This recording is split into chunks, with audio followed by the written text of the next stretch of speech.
প্রিয় শ্রোতা বন্ধুরা, অডিও বুক বাই সালমানের নতুন আরেকটি অডিও বুকে আপনাদেরকে স্বাগতম জানাচ্ছি। আমি সালমান আহমেদ।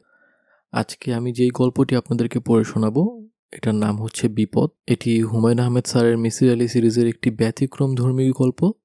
আশা করছি আপনাদের ভালো লাগবে। তো শুরু করা যাক।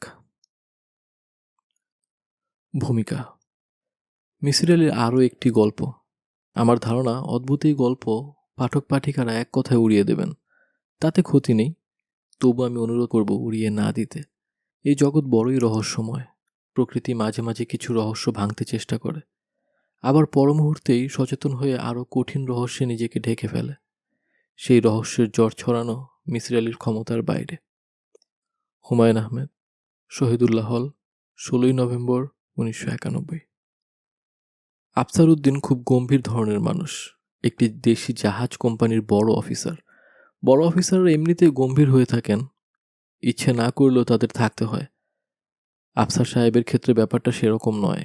তিনি এই পৃথিবীতে গাম্ভীর্য নিয়েই জন্মগ্রহণ করেছেন। কঠিন হয়ে থাকতেই তার ভালো লাগে। হাসি তামাশা, ঠাট্টা, ফাজলামি তার একেবারে সহ্য হয় না। তার কথা হলো, হাসি তামাশাই যদি লোকজন করবে তাহলে কাজ করবে কখন? পৃথিবীটা কোনো নাট্যশালা না যে হাসি তামাশা করে লোক হাসাতে হবে। আফসার সাহেবের দুর্ভাগ্য, তার আশেপাশের মানুষজনের স্বভাব তার স্বভাবের একেবারে উল্টো। তার স্ত্রী মীরা সর্বক্ষণই হাসছেন, কারণে অকারণে হাসছেন। এই তো সেদিন তাদের কাজের ছেলে কুদ্দুস হাত থেকে ফেলে টিপট ভেঙে ফেলল। এই দেখে মীরা ফিক করে হেসে ফেললেন। আফসার সাহেব বললেন, একটা দুর্ঘটনা ঘটেছে, হাত থেকে ফেলে একটা দামি জিনিস ভেঙেছে, এতে হাসির কি হলো? মীরা বললেন, টিপট ভেঙেছে দেখে হাসিনি। টিপট ভাঙার পর কুদ্দুস কেমন হতভম্ব হয়ে ভাঙা পটটার দিকে তাকিয়েছিল, তাই দেখে হেসে ফেললাম। তার মুখের ভঙ্গি দেখে তুমি হেসে ফেললে? হ্যাঁ। দয়া করে আমার সামনে এই কাজটা করবে না। হাসতে ইচ্ছা করলে বাথরুমে ঢুকে দরজা বন্ধ করে হাসবে। মীরা আবার হেসে ফেলল। আফসার সাহেব বললেন, হাসলে যে? তুমি কেমন গম্ভীর মুখে কথা বলছো, তাই দেখে। দয়া করে আমার সামনে থেকে যাও। মীরা উঠে চলে যান, তবে হাসতে হাসতে যান। তা দেখেও আফসার সাহেবের গা জ্বালা করে। তার দুই মেয়ে সুমি এবং রুমিও অবিকল মার মতো দিন রাত হাসছে। তারা মাঝে মাঝে স্কুলের মজার মজার সব ঘটনা বাবাকে বলতে আসে। ঘটনা বলবে কি, বলার আগেই হাসি। আফসার সাহেব শীতল গলায় বলেন, কি বলতে চাচ্ছ ঠিক মতো বলো, এত হাসলে বলবে কি করে? না হাসলে এই ঘটনা বলা যাবে না বাবা, হি হি হি। হয়েছে কি, আমাদের ক্লাসের একটা মেয়ে অরুণা, হি হি, সে করলো কি, হি হি হি। চুপ করো, ঘটনা শোনো বাবা, ভারী মজার। তারপর অরুণা, হি হি হি। Stop stop. অরুণার গল্প বলা হয় না, মেয়ে দুটি দুঃখিত হয়। তবে সেই দুঃখ খুব সাময়িক। আবার কোনো একটা মজার ঘটনা ঘটে, এক বোন অন্য বোনের গায়ে হাসতে হাসতে গড়িয়ে পড়ে। আজ সোমবার। আফসার সাহেব নাস্তা খেতে বসেছেন। তার দুই মেয়ে সুমিরুমি বসেছে দুপাশে। রুমি কি একটা হাসির কথা বলতে যাচ্ছিল, বাবা কড়া করে তার দিকে তাকানোর কারণে সে চুপ করে গেল। সুমি তখন কি একটা বলতে গেল, মীরা চোখের ইশারায় তাকে থামিয়ে দিলেন। নাস্তার টেবিলে হাসাহাসি না হওয়াটাই ভালো। মীরা টিপট থেকে কাপে চা ঢালছেন, হঠাৎ একটা দুর্ঘটনা ঘটল। মেঝে থেকে লাফ দিয়ে একটা কালো বেড়াল আফসার সাহেবের কোলে এসে বসল। আফসার সাহেব লাফ দিয়ে 3 হাত উপরে উঠে গেলেন। যে পিরিচে ডিম, রুটি, মাখন এবং পনিরের টুকরো সাজানো ছিল তা ছিটকে পড়ল মেঝেতে। পুরো ঘটনাটা ঘটল 2 সেকেন্ডের ভেতর। সুমি রুমি খিলখিল করে হেসে ফেলল। তারা জানে এখন হাসা মানেই বিপদ, ভয়ঙ্কর বিপদ। বাবা প্রচণ্ড রাগ করবেন। কিন্তু কিছুতেই তারা হাসি থামাতে পারল না। মীরা খুব চেষ্টা করছেন না হাসতে, দাঁত দিয়ে নিচের ঠোঁট কামড়ে ধরছেন। লাভ হচ্ছে না, হাসি এসে যাচ্ছে। আর বুঝি আটকানো গেল না। আফসার সাহেব মেঘ গর্জন করলেন, রুমি সুমি, তোমরা আমার সামনে থেকে উঠে গেলে আমি খুশি হব। মেয়ে দুজন তৎক্ষণাৎ ছুটে ঘরে চলে গেল। ঘরের ভেতর থেকে তাদের হাসি শোনা যাচ্ছে, হা হা হা, হি হি হি। এবার মীরাও হেসে ফেললেন, তবে শব্দ করে নয়, নিঃশব্দে। হাসির কারণে তার হাত কাঁপছে। চায়ের কাপে ঠিকমতো চা ঢালতে পারছেন না। মীরা, কি হাসছো কেন জানতে পারি? হাসি এসে গেল তাই হাসছি, বিশেষ কোনো কারণে নয়। কেন হাসি এসে গেল তা জানতে পারি? সরি। সরির কোনো ব্যাপার না, তুমি বলো কেন হাসলে? মীরা গম্ভীর গলায় বললেন, তুমি কেমন চমৎকার শূন্যে উঠে গেলে। হঠাৎ মনে হলো পৃথিবীতে মাধ্যাকর্ষণ শক্তি বলে কিছু নেই। দৃশ্যটা দেখতে ভালো লাগলো, তাই হাসলাম। তুমি যদি আমার সামনে থেকে চলে যাও আমি খুশি হব। সত্যি চলে যেতে বলছো? যদি হাসি বন্ধ করতে না পারো তাহলে অবশ্যই চলে যাবে। তোমার নাস্তা তো বিড়াল ফেলে দিয়েছে, নাস্তা নিয়ে আসি? না। চা দেই? নাকি চাও খাবে না? ভালো করে তাকিয়ে দেখো, আমি কিন্তু হাসছি না, গম্ভীর হয়ে আছি। বলতে বলতে মীরা ফিক করে হেসে ফেললেন। খানিকটা চা ছলকে টেবিলে পড়ে গেল। তিনি টিপট নামিয়ে রেখে প্রায় ছুটে শোবার ঘরে ঢুকে দরজা বন্ধ করে দিলেন। দুই মেয়ের হাসির সঙ্গে যুক্ত হলো তার হাসি। চায়ের কাপ হাতে আফসার সাহেব একা একা বসে আছেন। তার মন বিষণ্ণ। শোবার ঘর থেকে মা এবং দুই মেয়ের হাসির শব্দ ভেসে আসছে। হাসির জোয়ার নেমেছে। রাগে আফসার সাহেবের গা জ্বলে গেল। যে বিড়ালের জন্য এত কাণ্ড, সে নিশ্চিন্ত এবং আনন্দিত ভঙ্গিতে মেঝেতে পড়ে থাকা ডিম, পনির এবং মাখন রুটি খাচ্ছে। সে একা খাচ্ছে না, তার সঙ্গে দুটো বাচ্চাও আছে, তারাও খাচ্ছে এবং মাঝে মাঝে চোখ তুলে আফসার সাহেবকে দেখছে। আফসার সাহেবের ইচ্ছা করছে প্রচণ্ড লাথি দিয়ে বিড়ালটাকে ফুটবলের মতো দূরে ছুড়ে দেন। মেঝে পরিষ্কার করার জন্য কাজের ছেলে কুদ্দুস এসেছিল। আফসার সাহেব তার দিকে রাগী চোখে তাকাতেই সে ভয় পেয়ে রান্নাঘরে ঢুকে গেল। তারও কি হাসি রোগ আছে? রান্নাঘর থেকে হাসির মতো আওয়াজ আসছে। হ্যাঁ, কুদ্দুস বেটাও হাসছে। বিড়াল পরিবার মহানন্দে খেয়ে যাচ্ছে। আফসার সাহেবের রাগ ক্রমেই বাড়ছে। তিনি ঠিক করে ফেললেন, ডান পায়ে বিড়ালটার গায়ে একটা দুর্দান্ত কিক বসাবেন, যাতে সে ভবিষ্যতে কখনো এইভাবে তাকে অপদস্থ না করে। কিক বসাতে যাবেন, তখন একটা ব্যাপার ঘটল। তিনি পরিষ্কার শুনলেন, মা বিড়ালটা যে সব কথা বলছে তা তিনি বুঝতে পারছেন। ম্যাও ম্যাও করেই নিচু গলায় কথা বলছে, কিন্তু তিনি প্রতিটি শব্দ বুঝতে পারছেন। এ কি অদ্ভুত কাণ্ড! মা বিড়ালটা বলছে, খোকা খুকু সাবধান, লোকটা আমাদের দিকে তাকাচ্ছে, মতলব ভালো না, মনে হচ্ছে ও উঠে দাঁড়াবে। একটা বাচ্চা বিড়াল বলল, উঠে দাঁড়ালে কি হয় মা? লাথি মারতে পারে, তোমরা একটু দূরে সরে যাও। কতটা দূরে যাব? খুব বেশি দূরে যেতে হবে না, লাথি মারলেও সে তোমাদের মারবে না, আমাকে মারবে। মানুষ কখনো বিড়ালের বাচ্চার গায়ে হাত তুলে না। কেন মা? মানুষের মনে মায়া বেশি, এই জন্য। তবু সাবধানের মান নেই। এই লোক খুব রেগে আছে, রেগে গেলে মানুষের মাথা ঠিক থাকে না। কি করতে কি করে বসবে, কি দরকার রিস্ক নিয়ে? রিস্ক কি মা? রিস্ক হচ্ছে একটা ইংরেজি শব্দ, এর বাংলাটা ঠিক জানি না। বিড়ালের বাচ্চা দুটি অনেক দূরে চলে গেল। সেখান থেকে তাকিয়ে রইল আফসার সাহেবের দিকে। আফসার সাহেব পাথরের মূর্তির মতো বসে রইলেন। ব্যাপারটা কি? বিড়ালের মানুষের মতো কথা বলার কোনোই কারণ নেই, শুধুমাত্র রূপকথার বইতে পশু পাখি মানুষের মতো কথা বলে। এটা কোনো রূপকথা নয়। তিনি বিংশ শতাব্দীতে বাস করছেন। বাবর রোডের দোতলা বাসার ডাইনিং রুমে বসে আছেন। অফিসের গাড়ি চলে এসেছে, এখন অফিসে যাবেন। এই সময় বিড়ালের ভাষা তিনি বুঝতে পারছেন, তা হতেই পারে না। বিড়াল একটিমাত্র শব্দ জানে, মিয়াও। এই শব্দের কোনো মানে নেই, আর থাকলেও মানুষের তা বোঝার কথা না। আফসার সাহেব সিগারেট ধরালেন। একটা বিড়ালের বাচ্চা তখন কথা বলে উঠল, মা, লোকটা সিগারেট ধরিয়েছে, এখন বোধহয় আর আমাদের মারবে না। বিড়ালের মা বলল, আমারও তাই ধারণা, তবে খোকা খুকু, এখন একটু সাবধানে থাকো, কারণ লোকটা জ্বলন্ত সিগারেটের টুকরো ছুঁড়ে ফেলবে। গায়ে লাগলে তোমাদের পশমে আগুন ধরে যাবে। মনে নেই একবার জ্বলন্ত সিগারেটের টুকরায় পা দিয়ে পা পুড়ে ফেললে? মনে আছে? আছে। আচ্ছা মা, তোমার এত বুদ্ধি কেন? দূর বেটি, আমার কোনো বুদ্ধি নেই। তোমার অনেক বুদ্ধি। তুমি লাফ দিয়ে ওই লোকটার কোলে বসলে, এই জন্যই তো সে নাস্তার প্লেট মেঝেতে ফেলে দিল। তার নাস্তা এখন আমরা খাচ্ছি। আচ্ছা মা, তুমি রোজ এরকম করো না কেন? এরকম রোজ করা যায় না। পরপর দুদিন করলেই এরা খুব রাগ করবে, আমাদের বাড়ি থেকে বের করে দেবে। একদিন করেছি তো, সবাই ভাবছে অ্যাক্সিডেন্ট। অ্যাক্সিডেন্ট কি মা? অ্যাক্সিডেন্ট হচ্ছে একটা ইংরেজি শব্দ, এর মানে দুর্ঘটনা। তুমি ইংরেজিও জানো? অল্প অল্প জানি, শুনে শুনে শিখেছি। বাটার মানে মাখন, চিজ হলো পনির, নর্মাল ওয়াটার মানে পানি, তবে ফ্রিজের পানি না। ইস মা, তোমার যে কি বুদ্ধি!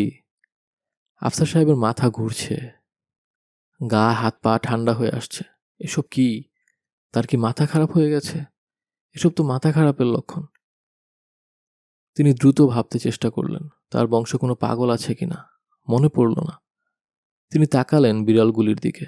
ছোট বিড়ালটা বলল, মা দেখো, লোকটা আমার দিকে তাকাচ্ছে। বিড়ালের মা বলল, লোকটা লোকটা বলছো কেন? এইসব অসভ্যতা। আমরা ওনার বাড়িতে থাকি, সম্মান করে কথা বলা উচিত। কি বলবো মা? স্যার বলো। স্যার বলাই ভালো, কিংবা ভদ্রলোক বলতে পারো। ভদ্রলোক বলা কি ঠিক মা? উনি একবার আমাদের বস্তায় ভরে ফেলে দিতে চেয়েছিলেন। ফেলে তো দেয়নি। ওনার মেয়েগুলির জন্য ফেলেননি। মেয়েগুলি কাঁদতে লাগলো। লোকটা ভালো না মা, খারাপ লোক। সবসময় বকাঝকা করে। সারাদিন অফিস করে ক্লান্ত হয়ে আসে, বকাঝকা করবে না তো কি? এইসব ছোটখাটো দোষ ধরতে হয় না। একবার তোমার গায়ে লাথি দিয়েছিল মা। মনের ভুলে দিয়েছে, রোজ তো আর দেয় না। আফসার সাহেব আর সহ্য করতে পারলেন না। কি সর্বনাশ, এসব কি হচ্ছে? ক্লান্ত গলায় ডাকলেন, মীরা, মীরা, প্লিজ তাড়াতাড়ি আসো। মীরা ছুটে বের হয়ে এলেন। রুমি সুমিও এলো। তার অবাক হয়ে তাকাচ্ছে। কুদ্দুসও রান্নাঘর থেকে মাথা বের করেছে। মীরা বললেন, কি ব্যাপার? আফসার সাহেব কিছু বলতে পারলেন না। তিনি বিড়ালের কথা বুঝতে পারছেন, এই হাস্যকর কথা তার পক্ষে বলা সম্ভব না। নিশ্চয়ই তার শরীর খারাপ করেছে, মাথায় রক্ত উঠে গেছে, কিংবা এই জাতীয় কিছু। মীরা বললেন, তোমার মুখ এমন ফ্যাকাশে দেখাচ্ছে কেন? শরীর খারাপ করেছে? হুম। হঠাৎ মাথাটা ঘুরে উঠল। নিশ্চয়ই প্রেশার। মহসিনকে খবর দেব, ও এসে তোমার প্রেশার মেপে দিক। কাউকে খবর দেওয়ার দরকার নেই। প্রেশার মাপলে ক্ষতি তো কিছু নেই। আর শোনো, আজ অফিসে যাবারও দরকার নেই। প্রচুর ছুটি তোমার পাও না। অতিরিক্ত কাজের চাপে তোমার এই অবস্থা হয়েছে। সুমি, যা তো, নিচে গিয়ে ড্রাইভারকে বলে আয়, আজ তোর বাবা অফিসে যাবে না। মীরা তাকে বিছানায় শুইয়ে দিলেন। জানলার পর্দা টেনে ঘর খানিকটা অন্ধকার করে দিলেন। তুমি চুপচাপ শুয়ে বিশ্রাম নাও। আমি মহসিনকে খবর দিচ্ছি। ও বিকেলে এসে তোমার প্রেশার মাপবে। আফসার সাহেব কিছু বললেন না। মহসিন এসে তার প্রেশার মাপবে, এই খবরও তার ভালো লাগলো না। মহসিন মীরার সবচেয়ে ছোট ভাই। কিছুদিন হলো ডাক্তারি পাশ করে বের হয়েছে। এমনিতে ছেলে খুব ভালো, তবে ঠাট্টা তামাশা বড় বেশি করে, সহ্য করা যায় না। মীরা, কি? মহসিনকে খবর দেওয়ার দরকার নেই। আচ্ছা যাও, খবর দেব না। তুমি একটু বসো তো আমার পাশে। মীরা বসলেন। কপালে হাত দিয়ে স্বামীর গায়ের উত্তাপ দেখলেন। গা ঠান্ডা, জ্বর নেই, কিন্তু চোখ মুখ যেন কেমন দেখাচ্ছে। যে কোনো কারণেই হোক, মানুষটা খুব ভয় পেয়েছে। গলার স্বরও জড়ানো।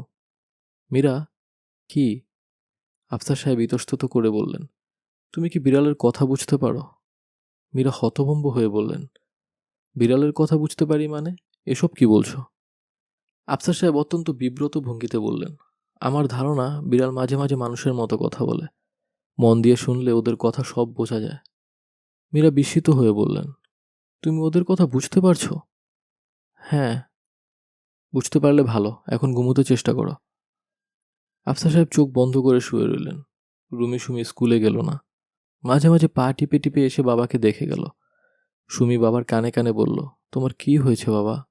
তিনি জবাব দিলেন না। তার কথা বলতে ইচ্ছা করছিল না।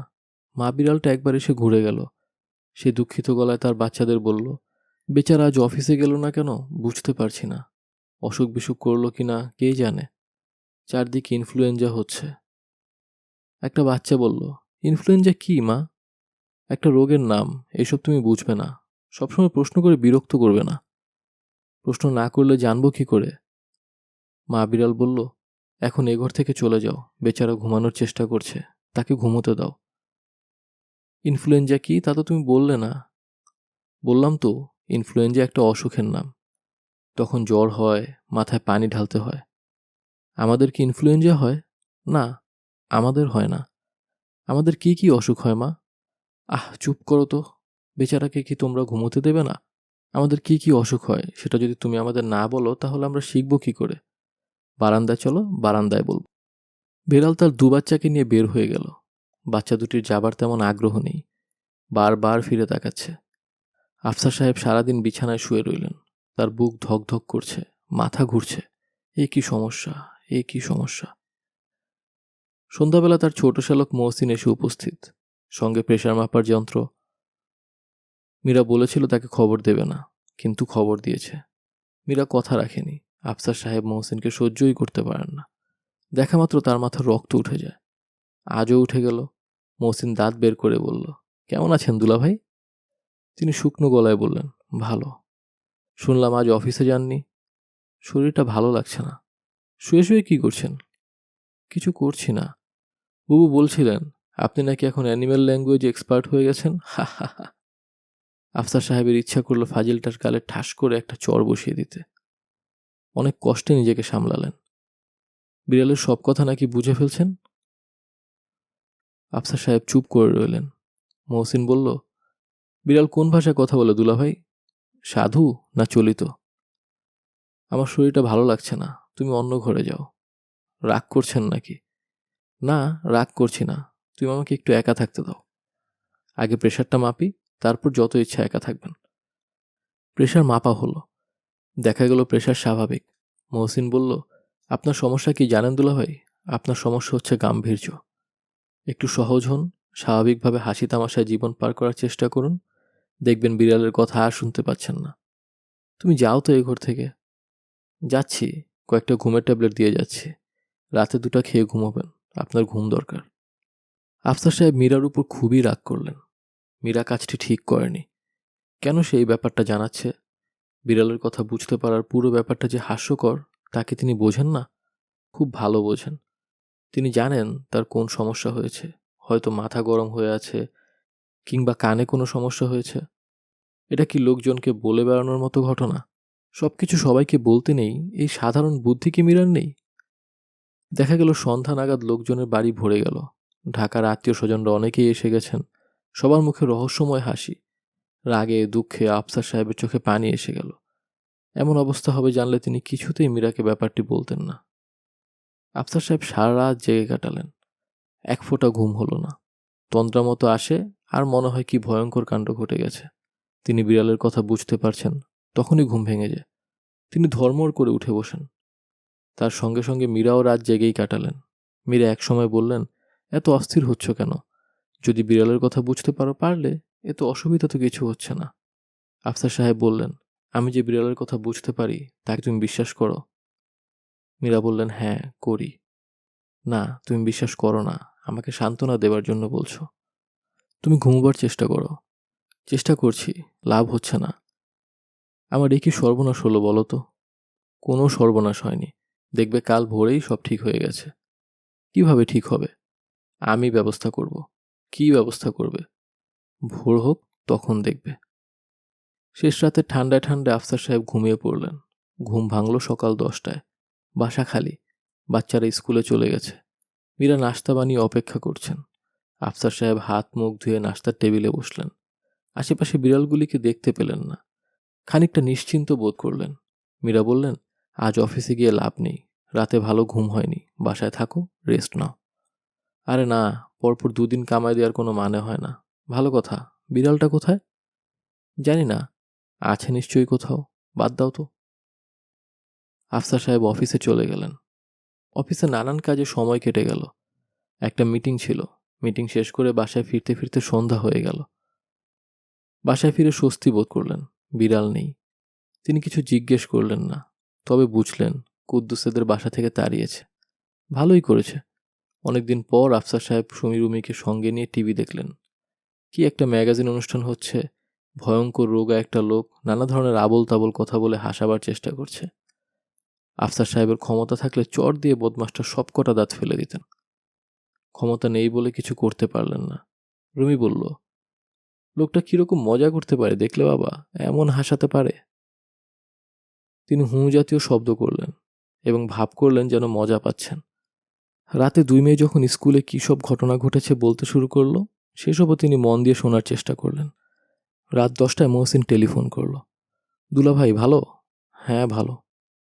বিড়ালের কথা নিশ্চয়ই আর শুনেননি? না। Very good. রাতে ঘুমোতে যাবার আগে ঘুমের ট্যাবলেট 2টা মনে করে খাবেন। আচ্ছা।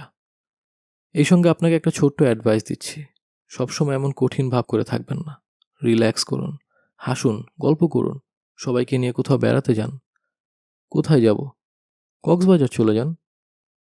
আসলে আপনার যা হয়েছে তা হলো নার্ভ উত্তেজিত হয়েছে। নার্ভ এক্সাইটেড হলে এসব হতে পারে। রাখি দুলাভাই। আচ্ছা।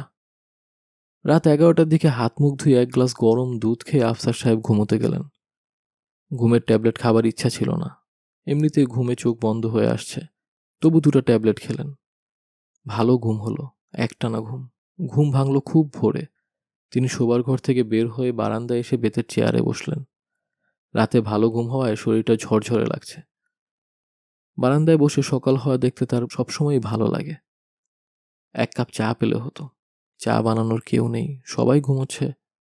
তিনি নিজেই রান্নাঘরে ঢুকে গেলেন। চা বানানো এমন কোনো কঠিন কর্ম না, পানি গরম করতে পারলেই হলো। চায়ের কাপ হাতে আফসার সাহেব চেয়ারে এসে বসলেন। তখনই মা বিড়ালটাকে দেখতে পেলেন। পিলারের আড়ালে চুপচাপ বসে আছে। বাচ্চা দুটিও আছে। হ্যাঁ, তারা কথা বলছে। আফসার সাহেব তাদের প্রতিটি কথা বুঝতে পারছেন। ছোট বিড়াল: মা দেখো, ভদ্রলোক চা খাচ্ছেন। বললাম না চুপ থাকতে, কথা বলছিস কেন? মা, ওনাকে জিজ্ঞেস করো তো কেন আমাদের বস্তায় ভরে ফেলে দিয়ে এলো। আহ, কি যে বোকার মতো কথা বলিস। মানুষ কি আমাদের কথা বুঝে? বুঝলে তো সব সমস্যার সমাধানই হতো। মানুষ যদি একবার পশুদের কথা বুঝতো, তাহলে পশুদের আর কোনো দুঃখ থাকতো না। যদি আমাদের কথা বুঝতে পারতো, তাহলে আমি ওনাকে কি বলতাম জানো? কি বলতে? ছোট বিড়াল বলল, বলতাম, কেন আপনারা আমাদের এমন কষ্ট দিলেন? সারা রাত হেঁটে হেঁটে এসেছি। আমরা তো ছোট, আমাদের বুঝি কষ্ট হয় না? ছোট বিড়াল দুটির একটি শুধু কথা বলছে, অন্যটি শুয়ে আছে। মা বিড়ালটা একটু পরপর জিভ দিয়ে শুয়ে থাকা বাচ্চাটাকে ছেড়ে দিচ্ছে। এই বিড়ালটা খুবই অসুস্থ, দীর্ঘ পথ হেঁটে এসে অসুস্থ হয়ে পড়েছে। মা বিড়াল তার কানে কানে বলল, খুব খারাপ লাগছে মা? হ্যাঁ। খিদে লেগেছে? হ্যাঁ। আমার লক্ষ্মী সোনা, চুপ করে শুয়ে থাকো, দেখি কিছু পাওয়া যায় কিনা। মা, আমরা কি লুকিয়ে থাকবো? লুকিয়ে থাকাই ভালো। দেখতে পেলে ওরা হয়তো আবার আমাদের বস্তায় ভরে দূরে কোথাও ফেলে দিয়ে আসবে। মানুষরা এমন কেন? পৃথিবীটা তো মা মানুষরাই দখল করে নিয়েছে। পৃথিবী এখন চলছে ওদের ইচ্ছা মতো। পৃথিবী ওরা দখল করে নিয়েছে কেন মা? ওদের বুদ্ধি বেশি। আমাদেরও তো মা বুদ্ধি বেশি। তোমার মতো বুদ্ধি তো কারোই নেই। আমাদের বুদ্ধি কোনো কাজে লাগে না রে মা। আর কথা বলিস না, তোর শরীর দুর্বল। মা, ওই ভদ্রলোক কি খাচ্ছেন? চা খাচ্ছেন।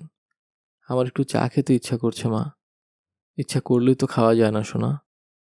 আফসার সাহেব উঠে পড়লেন। ফ্রিজ খুলে দুধ বের করলেন। বাটিতে দুধ ঢাললেন। কয়েক টুকরা পাউরুটি নিলেন। খানিকটা জেলি ও পিরিচের এক কোনায় দিলেন। খাবারগুলি পিলারের কাছে রাখলেন। চায়ের কাপে সামান্য চা ছিল, একটা পিরিচে তাও ঢেলে এগিয়ে দিলেন। ছোট বিড়াল বলল, মা, উনি এসব করছেন কেন? বুঝতে পারছি না। উনি কি আমাদের খেতে দিচ্ছেন? তাই তো মনে হচ্ছে। আমরা কি খাবো? একটু অপেক্ষা করো দেখি। আমার ভয় লাগছে মা। আমার মনে হচ্ছে খেতে যাব আর অমনি উনি আমাদের ধরে বস্তায় ভরবেন। অন্যের সম্পর্কে এত ছোট ধারণা করতে নেই মা, এতে মন ছোট হয়। উনি ভালোবেসে খেতে দিয়েছেন, এসো আমরা খাই। তারা তিনজনই এগিয়ে গেল। ছোট বিড়াল দুটি একসঙ্গে দুধের বাটিতে জিভ ভেজাতে লাগলো। মা বিড়াল বিরক্ত হয়ে বলল, তোমরা দেখি ভদ্রতা কিছুই শিখলে না। ওনাকে ধন্যবাদ দেবে না? ধন্যবাদ দাও। ছোট বিড়াল দুটি একসঙ্গে বলল, ধন্যবাদ। খাওয়া শেষ করে আরেকবার ধন্যবাদ দেবে। আচ্ছা। ছোট বিড়ালটা বলল, পিরিচের গায়ে লাল রঙের এই জিনিসটা কি মা? এটার নাম জেলি, রুটি দিয়ে খায়। তোমাদের জেলি খাওয়া ঠিক হবে না। কেন মা? এতে দাঁত খারাপ হয়। এই পর্যায়ে মীরা শোবার ঘর থেকে বের হলেন। অবাক হয়ে তাকিয়ে রইলেন। আফসার সাহেব থমথমে গলায় বললেন, তুমি কি বিড়ালগুলিকে বস্তায় ভরে ফেলে দিতে বলেছিলে? মীরা বললেন, তোমাকে কে বলল? ফেলে দিতে বলেছিলে কি বলনি? হ্যাঁ, বলেছিলাম। খুব অন্যায় করেছ। অন্যায় করব কেন? এর আগেও তো একবার বস্তায় ভরে বিড়াল ফেলা হয়েছে। সেবার তো তুমিই ফেলতে বলেছিলে, বলনি? আর ফেলবে না। এদের কি তুমিই খাবার দিয়েছ? হ্যাঁ। এখনো কি তুমি এদের কথা বুঝতে পারছো? পারছি। মীরা দীর্ঘ নিঃশ্বাস ফেললেন। তার মনে হলো ব্যাপারটাকে আর অবহেলা করা ঠিক হবে না। কোনো একজন ডাক্তারের কাছে তাকে নিতে হবে। কোনো বড় মনোবিজ্ঞানী যিনি ব্যাপারটা বুঝবেন।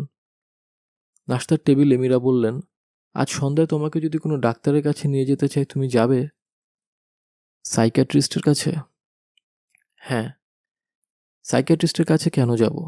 তোমার কি ধারণা আমি পাগল? না, তুমি পাগল না, আবার ঠিক সুস্থও না। কোনো সুস্থ মানুষ কখনো বলবে না সে বিড়ালের কথা বুঝতে পারছে। আফসার সাহেব কোনো উত্তর দিলেন না। মীরা বললেন, তুমি অফিসে চলে যাও, ঘরে বসে বসে বিড়ালের কথা শুনলে হবে না। এইসব নিয়ে একেবারেই চিন্তা করবে না। সন্ধ্যাবেলা আমরা একজন বড় ডাক্তারের কাছে যাব। ঠিক আছে, যাব, কিন্তু বিড়ালগুলিকে তুমি তাড়াবে না। দুপুরে আলাদা করে খেতে দেবে, রাতেও খেতে দেবে, মনে থাকে যেন। তোমার কি মনে হয় না তুমি বাড়াবাড়ি করছো? আফসার সাহেব শীতল গলায় বললেন, না, আমি বাড়াবাড়ি করছি না। পাগলের ডাক্তারদের চেহারায় না হোক, চোখে খানিকটা পাগল পাগল ভাব থাকে। তারা সহজভাবে আলাপ আলোচনা করতে করতে দুম করে কঠিন কোনো কথা বলে সরু চোখে রোগীর দিকে তাকিয়ে থাকে। কথাবার্তা বলতে হয় বিছানায় শুয়ে। পাগলের ডাক্তার বা সাইকিয়াট্রিস্ট সম্পর্কে আফসার সাহেবের এই ছিল ধারণা। তিনি এমন একজন লোকের সঙ্গে দেখা করবেন, এই জাতীয় মানসিক প্রস্তুতি নিয়ে ঘর থেকে বেরোলেন। যার সঙ্গে দেখা হলো তাকে দেখে মোটামুটি হতাশই হলেন। লুঙ্গি পরা আধবুড়ো একজন লোক যে দরজা খুলেছে খালি গায়ে, এবং তাদের দেখেই ব্যতিব্যস্ত হয়ে শার্ট খুঁজতে শুরু করেছে। আলনায় বেশ কয়েকটা শার্ট এক জায়গায় রাখা। একটা নিতে গিয়ে ভদ্রলোক সব কটা ফেলে দিলেন। যে শার্ট গায়ে দিলেন তার সবগুলি বোতাম সাদা রঙের, কিন্তু মাঝখানের একটা বোতাম কালো। ভদ্রলোক বিব্রত গলায় বললেন, আসুন আসুন, আপনাদের 7টার সময় আসার কথা ছিল না? মীরা বললেন, একটু আগে এসে পড়েছি, বাসা খুঁজে পাবো কিনা বুঝতে পারছিলাম না, এই জন্য সকাল সকাল রওনা হয়েছিলাম। আগে এসে আপনাকে অসুবিধায় ফেলেনি তো? জি না, কোনো অসুবিধা নেই, বসুন, আমি চায়ের ব্যবস্থা করছি। ভদ্রলোক তাদের কিছু বলার সুযোগ না দিয়ে ছোট একটা কেটলি হাতে বের হয়ে গেলেন। পায়ে স্পঞ্জের স্যান্ডেল, পরনে লুঙ্গি। সেই লুঙ্গিও যে খুব ভদ্রভাবে পরা তা না, মনে হচ্ছে যে কোনো সময় কোমর থেকে খুলে আসবে। আফসার সাহেব বললেন, এই তোমার সাইকিয়াট্রিস্ট? মীরা বললেন, হ্যাঁ। তার পোশাক আশাক দেখে বিভ্রান্ত হও না, উনি বিখ্যাত ব্যক্তি, নাম বললেই চিনবে। উনি মিসির আলী। মিসির আলী আবার কে? মানসিক সমস্যার বিশ্লেষণের ব্যাপারে তার মতো মানুষ এখনো জন্মায়নি। অতি বিখ্যাত ব্যক্তি। অতি বিখ্যাত ব্যক্তির হাল তো দেখছি ফকিরের মতো। ঘরের অবস্থা দেখে মনে হচ্ছে খেতে পান না। উনি কখনো কারো কাছ থেকে কোনো টাকা পয়সা নেন না। চলে কি করে? আগে ঢাকা বিশ্ববিদ্যালয়ে প্যারাসাইকোলজি পড়াতেন, এখন চাকরি চলে গেছে। শুনেছি টিউশনই করেন। আফসার সাহেব বিরক্ত গলায় বললেন, তুমি কিছু মনে করো না, যত বিখ্যাত ব্যক্তিই হোক, আমার কিন্তু তার উপর বিন্দুমাত্র ভক্তি শ্রদ্ধা হচ্ছে না। ভক্তি শ্রদ্ধার তো কোনো ব্যাপার নেই। তুমি তোমার সমস্যার কথা বলবে, ফুরিয়ে গেল। আমি এই ভদ্রলোকের সঙ্গে কোনো কথাই বলবো না। উনি চা আনতে গেছেন, চা এলে চা খাবো, চলে যাব। আচ্ছা, এখন বসো। কোথায় বসবো? বসার জায়গা কোথায়? ঘরে বসার জায়গা আসলেই নেই। দুটি চেয়ারের একটির উপর কেরোসিন কুকার, অন্যটির উপর গাদাখানিক বই। বিছানায় বসা যায়, তবে এই বিছানায় চাদরের উপর কী কারণে জানি খবরের কাগজ বিছানো। বসতে হলে খবরের কাগজের উপর বসতে হয়। আফসার সাহেব বিরক্ত মুখে খবরের কাগজের উপর বসলেন। মীরা বসলেন স্বামীর পাশে। মিসির আলীর নামের সঙ্গে মীরার পরিচয় আছে। মুখোমুখি এই প্রথম দেখলেন। মীরার ভাই মহসিন ঠিকানা দিয়েছে এবং বলেছে এই লোকের চেহারায় বিভ্রান্ত না হতে। মিসির আলী চায়ের কেতলি এবং 3টা কাপ হাতে ঢুকলেন। কাপে চা ঢালতে ঢালতে বললেন, আফসার সাহেব, আপনি কেমন আছেন? ভালো। আমার নাম জানলেন কি করে?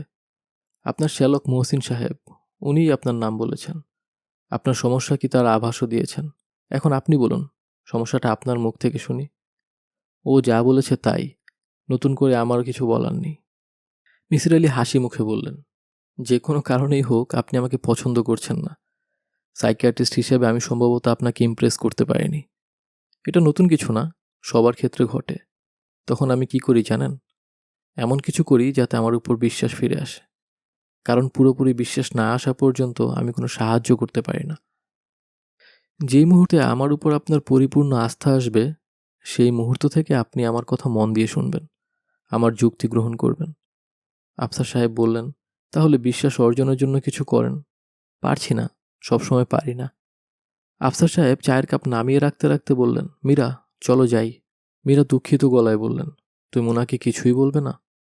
না। সমস্যাটা নিজের মুখে বলতে অসুবিধা কি? আফসার সাহেব কঠিন দৃষ্টিতে স্ত্রীর দিকে তাকিয়ে বললেন, চলো যাই, আমার শরীর ভালো লাগছে না, বাসায় গিয়ে শুয়ে থাকবো। তাছাড়া আমার কোনো সমস্যাও নেই। মিসির আলী উঠে দাঁড়ালেন, সহজ গলায় বললেন, চলুন, আপনাদের রাস্তা পর্যন্ত এগিয়ে দিয়ে আসি। তার প্রয়োজন হবে না। অনেক অপ্রয়োজনীয় কাজ আমি করি। আপনাদের জন্য চা আনার কোনো প্রয়োজন ছিল না, তবু এনেছি। চা অনেক দূর থেকে আনতে হয়। চাটা যেন গরম থাকে এজন্য ছুটতে ছুটতে এসেছি। চা গরম ছিল না? আফসার সাহেব একটু বিব্রত বোধ করলেন। মীরা আবার বললেন, বসো না। কিছু বলতে না চাইলে বলবে না, 2 মিনিটের জন্য বসো। আফসার সাহেব বসলেন। মিসির আলি বললেন, আমার ধারণা অফিসের চাকরি সম্পর্কিত বড় রকমের সমস্যায় আপনি আছেন। সম্ভবত আপনার চাকরি চলে গেছে, এটা কি ঠিক? মীরা ভয়ঙ্করভাবে চমকে উঠলেন। আফসার সাহেব চমকালেন না। স্থির দৃষ্টিতে অনেকক্ষণ মিসির আলির দিকে তাকিয়ে থেকে বললেন, আপনি ঠিকই ধরেছেন। তবে চাকরি এখনো যায়নি, হয়তো শিগগিরই চলে যাবে। অফিসের মালিক পক্ষের সঙ্গে অনেকদিন থেকেই বনিবনা হচ্ছিল না। গত 2 মাসে তা চরম আকার নিয়েছে। এখন অবস্থা এমন দাঁড়িয়েছে যে হয় ওরা আমাকে ছাড়িয়ে দেবে, নয়তো আমি রিজাইন করব। মীরা ক্ষীণ গলায় বললেন, এইসব কিছুই তো তুমি আমাকে বলনি। আফসার সাহেব বললেন, তোমাকে বলার সময় হয়নি বলেই বলিনি, সময় হলে নিশ্চয়ই বলতাম। এত বড় একটা ব্যাপার তুমি গোপন করে রাখবে? হ্যাঁ, রাখবো। আফসার সাহেব পকেট থেকে সিগারেট বের করতে করতে মিসির আলির দিকে তাকিয়ে বললেন, আমার এই ব্যাপার আপনি কি করে অনুমান করলেন?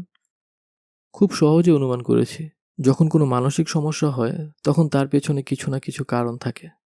পারিবারিক অশান্তি, চাকরির ক্ষেত্রে অনিশ্চয়তা ইত্যাদি। একটা ছোট বাচ্চা যখন পরিবারের কারোর সঙ্গে কথা বলার সুযোগ পায় না, যখন সে দেখে বাবা মা সারাক্ষণ ঝগড়া করছেন, তখন সে কথা বলা শুরু করে টবের ফুল গাছের সঙ্গে। এমনভাবে কথা বলে যেন ফুল গাছটা তার কথা শুনছে, কথার জবাব দিচ্ছে। আসলে এরকম কিছু ঘটছে না। আপনার ধারণা আমি বিড়ালের কথা বুঝতে পারি না? আমি যা বলছি বানিয়ে বানিয়ে বলছি? না, আমি তেমন কিছু ধারণা করছি না। আপনি যা বলছেন তাই বিশ্বাস করছি। সেই বিশ্বাস থেকে আমি এগোবো। এবং একসময় আপনি প্রমাণ করতে চেষ্টা করবেন যে আমি যা বলছি তা ভুল। তাও না, আমি সত্য যা তাই প্রমাণ করতে চেষ্টা করব। আপনি সহজ হয়ে বসুন, সহজভাবে আমার কথার জবাব দিন। সত্য প্রতিষ্ঠায় আমাকে সাহায্য করুন। আমি আপনার ব্যাপারে খুবই আগ্রহ বোধ করছি। কেন? কারণ আপনি যা বলছেন তা আগে কেউ বলেনি। কিছু কিছু পীর দরবেশের কথা আমরা বইপত্রে পাই, যারা দাবি করতেন পশু পাখির কথা বুঝতে পারেন, কিন্তু সেই দাবির পক্ষে তেমন কোনো প্রমাণ পাই না। একজন অতি বিখ্যাত ভারতীয় চিকিৎসকের কাহিনী আছে, যিনি গাছপালা থেকে ওষুধ তৈরি করতেন। তার সম্পর্কে প্রচলিত গল্প হচ্ছে তিনি গাছের কথা বুঝতে পারতেন। তিনি পথ দিয়ে যখন হেঁটে যেতেন, গাছ তাকে ডেকে বলতো, তুমি আমার পাতা ছিঁড়ে নিয়ে যাও, পাতার রস বের করে শ্বাসকষ্টের রোগীকে মধু মাখিয়ে খেতে দাও, রোগ আরোগ্য হবে। প্রাচীন ভারতের ওই চিকিৎসকের নাম গল্পে আছে। মহাদেব একবার রাগে অন্ধ হয়ে ব্রহ্মার মাথা কেটে ফেলেছিলেন। কোনো উপায় না দেখে পৃথিবী থেকে অশ্বিনী কুমারকে দেবলোকে নিয়ে যাওয়া হয়। তিনি সেই ছিন্ন মস্তক জোড়া লাগান। আফসার সাহেব বললেন, আমি কি একটা সিগারেট খেতে পারি? অবশ্যই পারেন। ইচ্ছা করলে আমাকে একটা দিতেও পারেন। আফসার সাহেব সিগারেট ধরিয়ে ধোঁয়া ছাড়তে লাগলেন। মীরা লক্ষ্য করলেন আফসার সাহেব অনেকটা সহজ হয়ে এসেছেন। মুখের কাঠিন্য কমে গেছে। মীরা মিসির আলী নামের লোকটির প্রতি কৃতজ্ঞতা বোধ করলেন। এই লোক আর কিছু পারুক না পারুক তার স্বামীর প্রাথমিক কাঠিন্য ভেঙে দিয়েছেন, এটা কম কথা নয়। তাছাড়া লোকটির কথা বলার ভঙ্গিও তার ভালো লাগলো। কথাবার্তায় কোনো সবজান্তা ভঙ্গি নেই। পা উঠিয়ে ছেলে মানুষের মতো বসে আছেন। কথা বলার সময় হাত নাড়ছেন। তার সামনে রাখা চায়ের কাপে 1 ফোঁটা চা নেই। অনেক আগেই চায়ের শেষ বিন্দুটিও তিনি শেষ করেছেন, অথচ বেচারা সেটা খেয়াল নেই। খালি চায়ের কাপেই ক্রমাগত চুমুক দিচ্ছেন। মাঝে মাঝে চুমুক দেবার আগে চায়ের কাপে ফু দিচ্ছেন। ভাবটা এমন যে গরম চা ফু দিয়ে ঠান্ডা করে খেতে হচ্ছে। মিসির আলি খাট থেকে নামতে নামতে বললেন, আফসার সাহেব, আমি ছোট একটা ক্যাসেট প্লেয়ার জোগাড় করেছি। সেখানে বিড়ালের কথা টেপ করা আছে। আপনাকে তা শোনাবো এবং আপনি বলবেন বিড়াল কী বলছে। পারবেন না? অবশ্যই পারবো। আজ শুধু এই পরীক্ষাটিই করব। তারপর অন্য পরীক্ষা অন্য সময় করা হবে। আফসার সাহেব বললেন, আমি টেপ শুনে যদি বলি বিড়াল এই কথা বলছে, তাহলে তো আপনার বোঝার উপায় নেই আমি ভুল বলছি না সত্যি বলছি। বোঝার উপায় আছে। কী উপায়? আপনি নিশ্চয়ই বিড়ালের কথা বুঝেন না। তা বুঝি না, তারপরেও উপায় আছে। আচ্ছা, এখন মন দিয়ে শুনুন। টেপ খানিকক্ষণ বাজানো হলো। একটা বিড়ালের ম্যাও ম্যাও শোনা যাচ্ছে।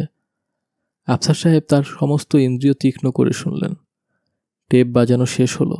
মিসির আলি বললেন, বলুন বিড়ালটা কী বলল? বুঝতে পারিনি। কিছুই বুঝতে পারেননি? জি না। ভালো কথা। এখন অন্য একটা শুনুন, খুব মন দিয়ে শুনুন। একই বিড়ালের কথা, ভিন্ন সময়ে ভিন্ন পরিস্থিতিতে। আফসার সাহেব শুনলেন। তার মুখে হতাশার ভাব স্পষ্ট হয়ে উঠছে, কারণ এবারও তিনি কিছু বুঝতে পারছেন না। কিছুই না, বিড়ালের সাধারণ মেয়াও। কিছু বুঝলেন? জি না। কিছুই না? না। আরও একটি অংশ শোনাচ্ছি, দেখুন এটা বুঝতে পারেন কি না। এবার অন্য বিড়াল, আগেরটা না। আফসার সাহেব হতাশ গলায় বললেন, আমার মনে হয় না কিছু বুঝতে পারবো। এরকম হচ্ছে কেন কে জানে। খুব মন দিয়ে শুনুন। তিনি শুনলেন, কিছুই বুঝলেন না। মিসির আলি বললেন, 3টি ভিন্ন পরিস্থিতিতে বিড়ালের কথা টেপ করা হয়েছে। প্রথমবার বিড়ালকে দুধ খেতে দিয়ে গায়ে মাথায় হাত বুলানো হয়েছে। সে যখন শব্দ করেছে তখন তা টেপ করা হলো। দ্বিতীয়বার তাকে একটি সূচালো কাঠি দিয়ে খোঁচা দেওয়া হচ্ছিল। তৃতীয়বারে অন্য একটা বিড়ালকে ভয় দেখানো হচ্ছিল। আফসার সাহেব বিষণ্ণ গলায় বললেন, আপনি নিশ্চয়ই আমার কথা পুরোপুরি অবিশ্বাস করছেন। ধরেই নিয়েছেন আমি মিথ্যা করে বলেছি, বিড়ালের কথা আমি বুঝতে পারি।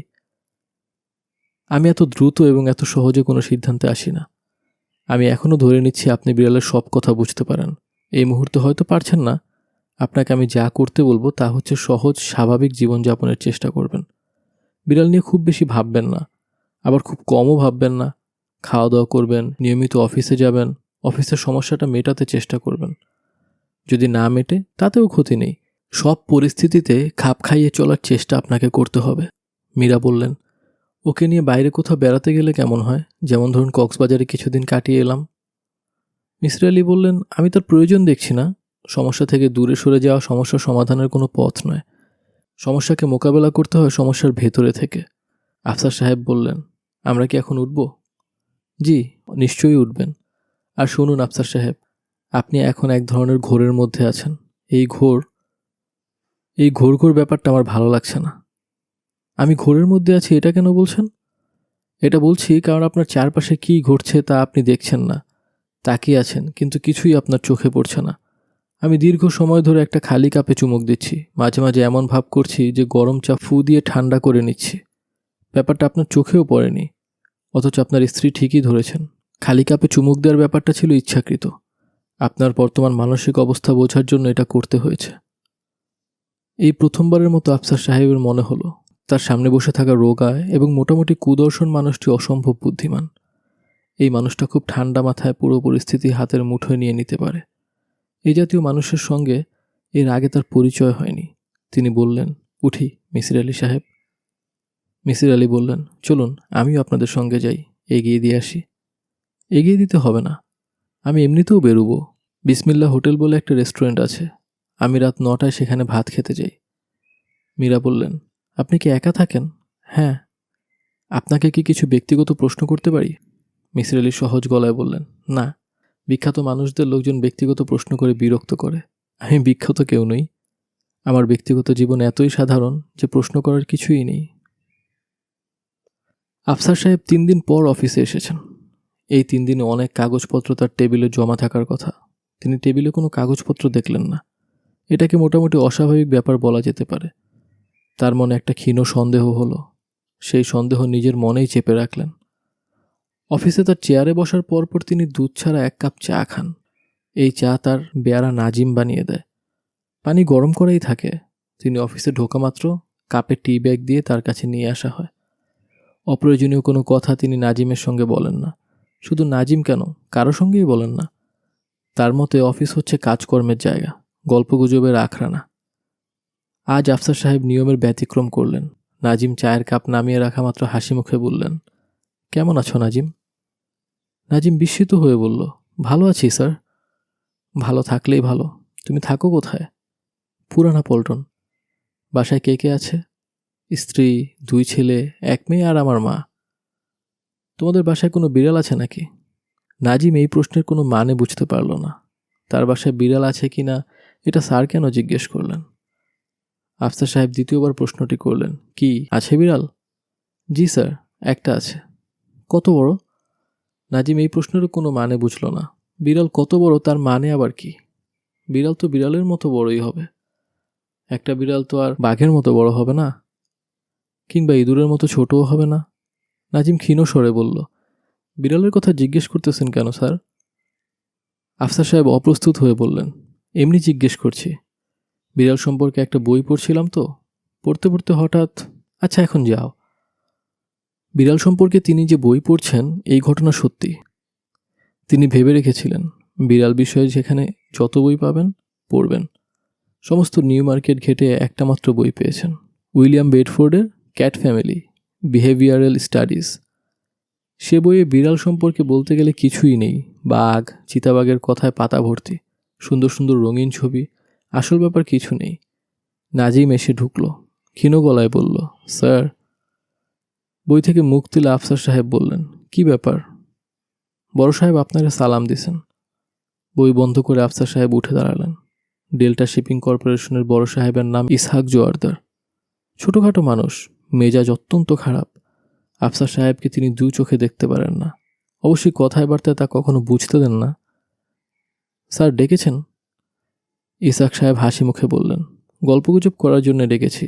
কেমন আছেন বলুন, শরীর ঠিক আছে? জি। 3 দিন অফিসে আসেননি, তাই ভাবলাম কোনো সমস্যা কি না। জি না স্যার, কোনো সমস্যা নেই। আপনার এক আত্মীয়ের সঙ্গে পার্টিতে দেখা, তাকে আপনার ব্যাপারে খুব উদ্বিগ্ন মনে হলো। কেন? বলছিল আপনার মাথায় কোনো সমস্যা হয়েছে, আপনি নাকি বলে বেড়াচ্ছেন বিড়ালের কথা বুঝতে পারেন। আফসার সাহেব চুপ করে রইলেন।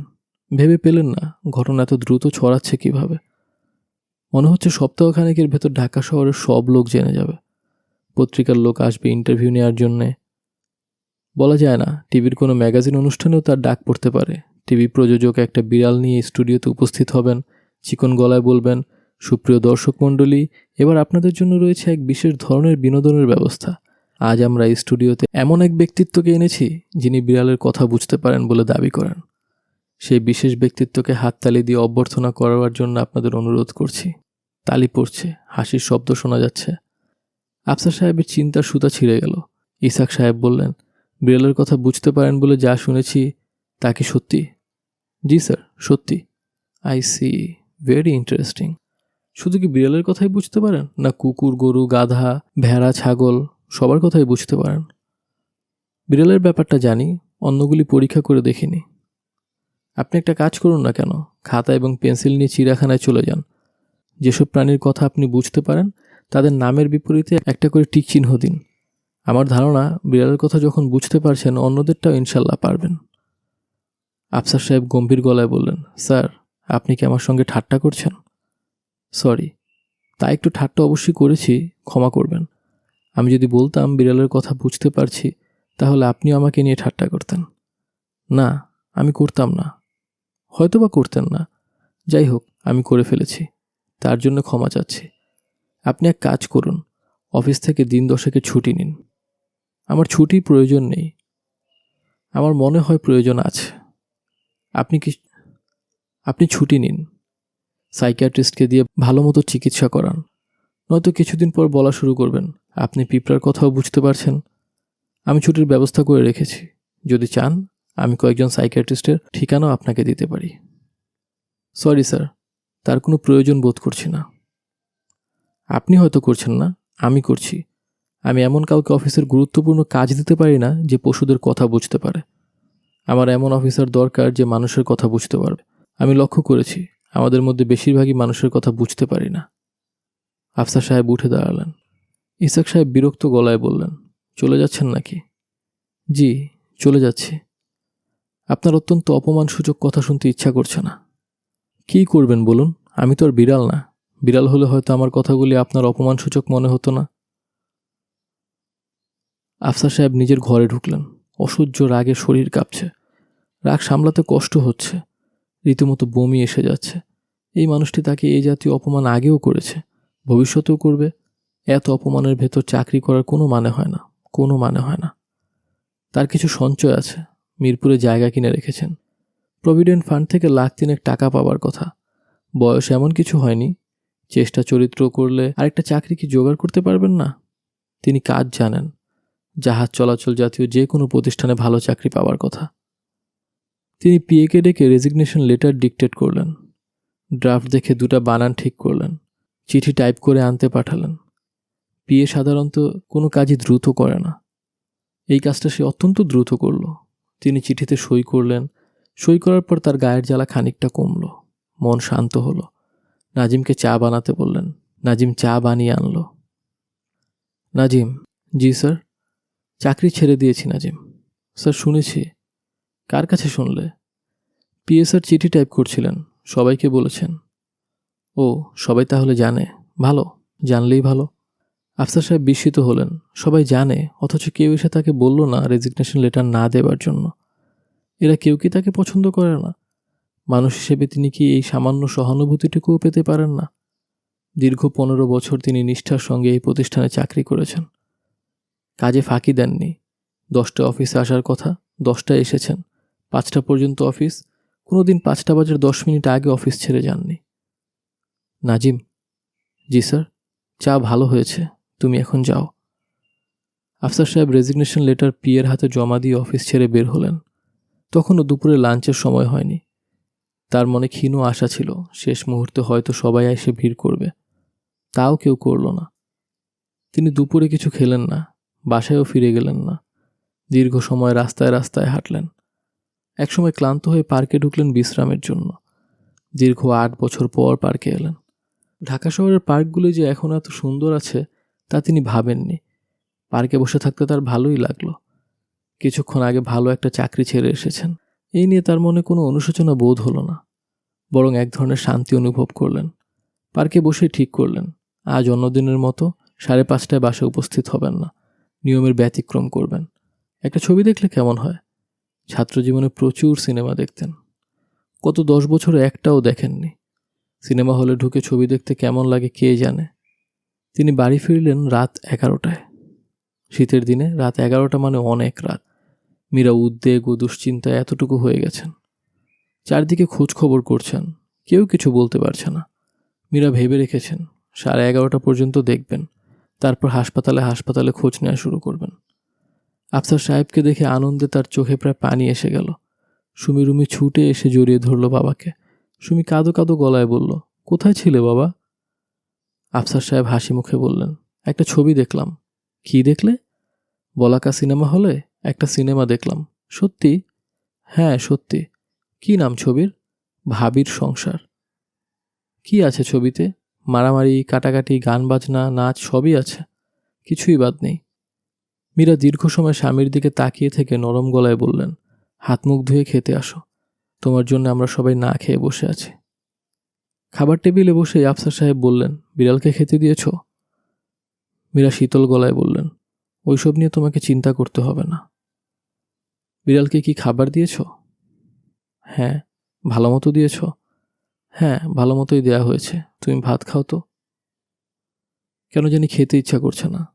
1 গ্লাস দুধ দাও, দুধ খেয়ে শুয়ে পড়ি। ভাত সত্যিই খাবে না? না। মীরা গ্লাসে করে দুধ নিয়ে এলেন।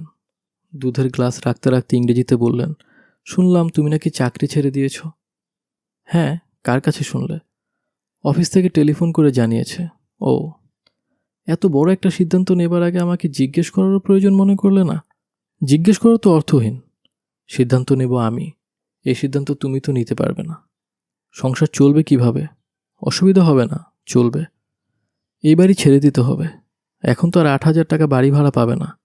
2 কামরার একটা ঘুপসি ঘর নিতে হবে। নেব। মানুষের দিন তো সবসময় সমান যায় না। এখন আমার দিন খারাপ যাচ্ছে। আফসার সাহেব দুধের গ্লাস হাতে উঠে দাঁড়ালেন। মীরা বললেন, কোথায় যাচ্ছ? তোমরা খাওয়া শেষ করো, আমি বারান্দায় বসি। আমাদের সঙ্গে বসো না। এখন বসতে ইচ্ছা করছে না, একটু একা একা থাকি। বারান্দায় বসার কিছুক্ষণের মধ্যেই বিড়ালটাকে তার বাচ্চা দুটি নিয়ে এগিয়ে আসতে দেখা গেল। আফসার সাহেব কান পেতে রইলেন। হ্যাঁ, বুঝতে পারছেন, কথা বুঝতে তার কোনোই অসুবিধা হচ্ছে না। বাচ্চা বিড়ালটা বলছে, মা, স্যার আজ এত দেরি করে বাসায় এসেছেন কেন?